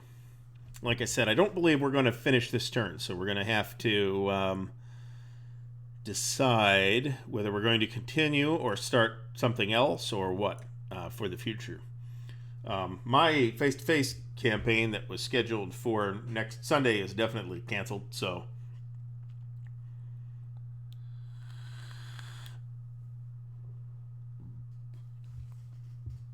So it sounds like I'll have a free Sunday.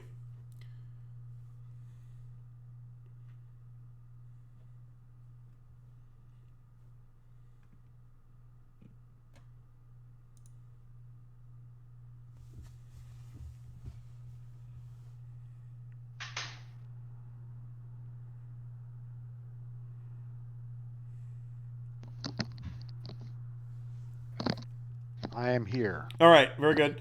So here's what happened. I moved a couple guys, around from 26th to Australian. You notice that the Matilda did not move with them.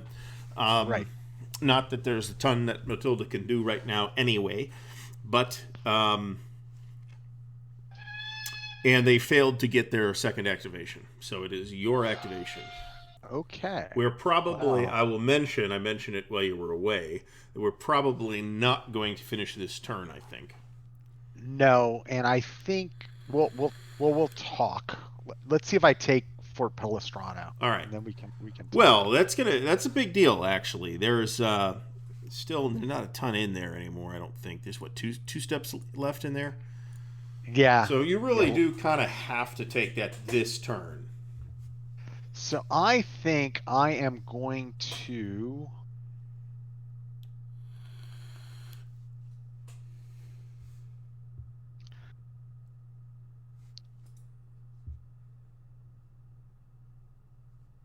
we're going to activate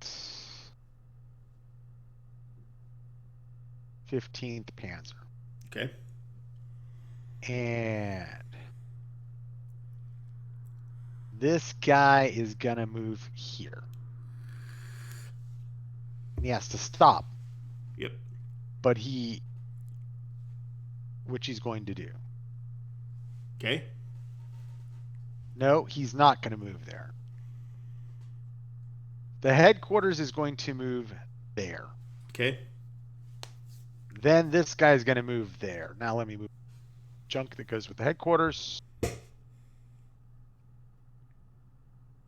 And that guy is going to engage the Matildas with one group of 88s. The 88s are attached to 5th Light. Nope. They're also, if you look at standoff support next to 15th Panzer, there are 2 88s with 15 Panzer. Oh, there's more. Holy Yes. shit. Okay. Yes. You have been fighting 5 batteries of 88s this whole time. So first thing he's going to do is engage you. We've got 8. What am I doing? Before I do all that stuff, we've completely broken the rules. Oh, that's So true. let You me got to move actually headquarters roll a back. snafu. Yes. And then I got to place an objective and a whole bunch of things. So let's see here. Right now we are at a net -1. So here we go. That's a failure flip. So I'm glad we rolled this. Yeah, no kidding. So we have to do a recovery. We can't really move. So now I got to roll for a second activation. Here we go. Oh. I do not get it. So 15th Panzer does takes a swap. nap. All right. So They're enjoying some fine Italian pasta even as we speak. They're feeling very full right now. Let me move him to done. 15th Panzer is suffering excessive carb load at the moment. Horrible luck. So now over to you. At this point, given that we've got a half an hour left on our stream, I don't think I can win losing that activation. I'll say that. Because remember, I need to take Fort Palestrano and Fort Solero. Right. And yes. So they're not, that's not going to happen. So you're kind of going to have to, so it's kind of going to, it would kind of be up to 15th Panzer to take Fort Solero. It would be up to 5th Light to take that and maybe get a second activation to have a Yeah. Well, yeah, but the question is then can you take Fort Solero in one turn with 12 steps in it? That's well, it doesn't have it does. It have 12 steps? Yeah, I'm not taking it. Even if I take Fort Salerno, which I'm confident I probably could. Although I think the barrage actually reduces both units. No. It's actually, you roll a die per unit in the target hex. So maybe it doesn't, maybe it doesn't. Okay. Right. So that's a tough nut right there. Right. So if you would like to concede. I concede. Right. Yeah. I mean, I think absolutely I can take Fort Pelestron. No problem. The question is, can I get any further to El Gubi? The only thing I think I could have done better is that first turn, I could have done fire events on you. But I was trying to we're getting used to it. So, but I was trying not to increase fatigue and get close. But even then, getting a failure flip and no second activation from 15th Panzer at this stage, Yeah, so watch this. See this tankette up in Tobruk? See the unit underneath him? That's a recon unit. I thought they were both tankettes. They're not. So I could have gotten some use out of that guy. The recon. Yeah, pushed him out. He could have been very valuable, in fact, in terms of screening. Yeah, and I've got no reason to defend Tobruk in this scenario. So. Yeah. On the other hand, other than Ariete, which is pretty good formation, pretty good but small, and there's not a lot of beef behind it. I'm not sure I see a ton of reason to delay unlocking the various Commonwealth formations. I agree. I think the Italians are so weak that unlocking like turn 1 isn't necessarily a bad move. Yeah, because Ariete's pretty good, and they've got one decent unit in there, and the other units are one-steppers. But Trento is not an amazing formation, and Brescia is not an amazing formation either. They're threes, they're not that bad, but I'm not sure that hurts that much. I feel like, so I see Brian Fung just joined us, so he'll have to listen on replay as Brian, we're enjoying it, but we really think that the use of the 88s in both fire and support roles kind of beggars belief in terms of their ability to concentrate and defend endlessly during one-day period throughout a whole formation. Yeah, at least in the context of this scenario. Right. So that, to me, that's a big gap in this, but if we play another scenario, I think we should do a big one because, and I'm a fan when it comes to design philosophy, as you know, Gary, design for the campaign first and the scenarios are scenarios, I kind of want to reserve judgment on that until you dig what I'm saying, until we play something bigger and see how the 88s play out in something bigger. So I concede, but we could talk about we kind of have a Civil War thing happening and a modern thing happening. What do you want to do for the next modern thing? Were we going to do another Monday? So we're doing Civil War on Monday. Okay, we got that scheduled. So to do Civil War on Monday. I think Kev and I are going to do OCS on Wednesday, I think. We're working on confirming that. Has he texted me again? Look good. Okay, cool. Okay. So and that's going to be on my channel for those watching. We're going to alternate from channel to channel on that. Now I'm good next week Friday, and so we could in the evening, our evening thing. Okay. And we could do whatever you want then, and then if we keep doing Sunday, we could either do this or we could do Civil War. So since we have a longer slot on Sunday, if we're going to flip to the campaign in this, then I would rather do this on Sunday. Let's do that. So let's look at the which one we want to do. And because I think we both feel really good about the mechanics. I'm feeling okay on the mechanics right now. So what's this? Operation Battle Axe is a 10-turn scenario on all 3 maps, but if we're going to do that, we might as well just do the whole big scenario, really. It's only 21. The whole scenario's the whole campaign's only 21 turns. Yeah, I think we should just do Big Crusader. Go big. Screw it, let's do it. If it sucks, we can always abandon it, but let's give it a whirl for next Sunday. 2-map Crusader. Okay. 3-map. Are we doing 2-map Crusader or 3-map Crusader? Is there a 3-map Crusader? Yeah, 5.7. All right, let me look. Well, if you're gonna do 2, might as well do 3. Exactly. Right, full Crusader. I just didn't see the 3. Yeah, 21 turns. Let's do it. Big. Go big. All right, sounds good to me. Which I like. It requires a lot more. You start to get into having to think really operationally. Multiple. Yes. What are you going to do? It's not this an exercise in tactics like this. So yes, and this was very much, both scenarios that we've played here are both very much a tactical exercise, or grand tactical, if you will. Whereas Full Crusader really does bring in the operational aspects of BCS. It looks like we've, based on the increase in counter density, we're probably looking at like 2 turns per session. Yeah, and that's not bad. Whatever. Eventually, I will have Sundays occupied by face-to-face RPG stuff, but God only knows when that's going to resume at this point. Right. We might as well pencil this in the meantime. Sure, that sounds good. And we're doing Civil War on Monday at 7. Yeah, 7 to 9 we said, right? Yeah. Yep. And then we can do it on Friday. And if for whatever reason, if Kev cancels or whatever, I could go on Wednesday as well. Monday, Wednesday, Friday's fine for me next week. I'll let you know on that. I'm going to verify the time with Kev. I verified the day. But, he's got to check with the boss and all that. Whereas I get to be my own boss. So yeah, and if 7 to 9's available, I could just.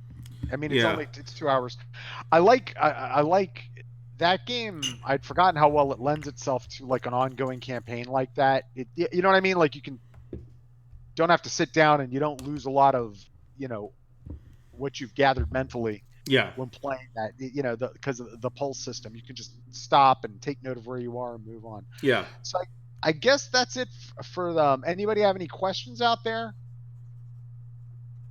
Doesn't look like it. 9 people watching, but it looks kind of quiet. It's been a little quiet lately. That's okay. I think we're up to about 15 at one point, which is pretty good for a, leisurely paced war game stream. Yeah. So I am not complaining. So let's at least tentatively pencil in Friday as well, if you're okay with that. If we said that. Oh yeah, next Sunday, absolutely. Okay, Friday. Yeah. Oh, Friday, yes, and Sunday. You can put it in pen. So Friday will be 7. Friday we probably do Civil War though, I figure. Right. Yeah. All right. Stick with BCS on and I would even have suggested something else, but I don't know that I want to be playing 3 different things right now, or 4 different things. 3 I'm okay with. See where it goes. We'll see what happens. So I think we are all good. I think we are going to close the stream out on a high note. Yeah. I will save the game before I forget to do that. Well, we don't have to because we're done. Yes. Have a great time, Jarvis. All Thank right. you for showing up. All right. Yeah, everybody, thanks for coming. And we will see you back at the BCS table next Sunday at 2 p.m. Eastern. Yep. Yes, we are, Brian. I don't know if you heard what we were talking about with the we have some issues with how the 88s work at this scale of the small thing, but I want to see how it works in the big campaign before I give judgment on the kind of their ability de facto to concentrate and do fire and do all this stuff during a 1-day period with these batteries. Yeah. But when we're talking about like larger formations and more moving around too, you may well end up spreading those out very differently in the whole campaign, where you have 12 or 14 formations to manage. It's probably a good idea, in fact, for you to do that. Absolutely. So let's goodbye, everybody. Thank you, right. Brian Jarvis, Brian Chung, anybody else who's out there. Have a great night, and we'll talk to you later. All right, thanks for coming. We'll see you all in a few days.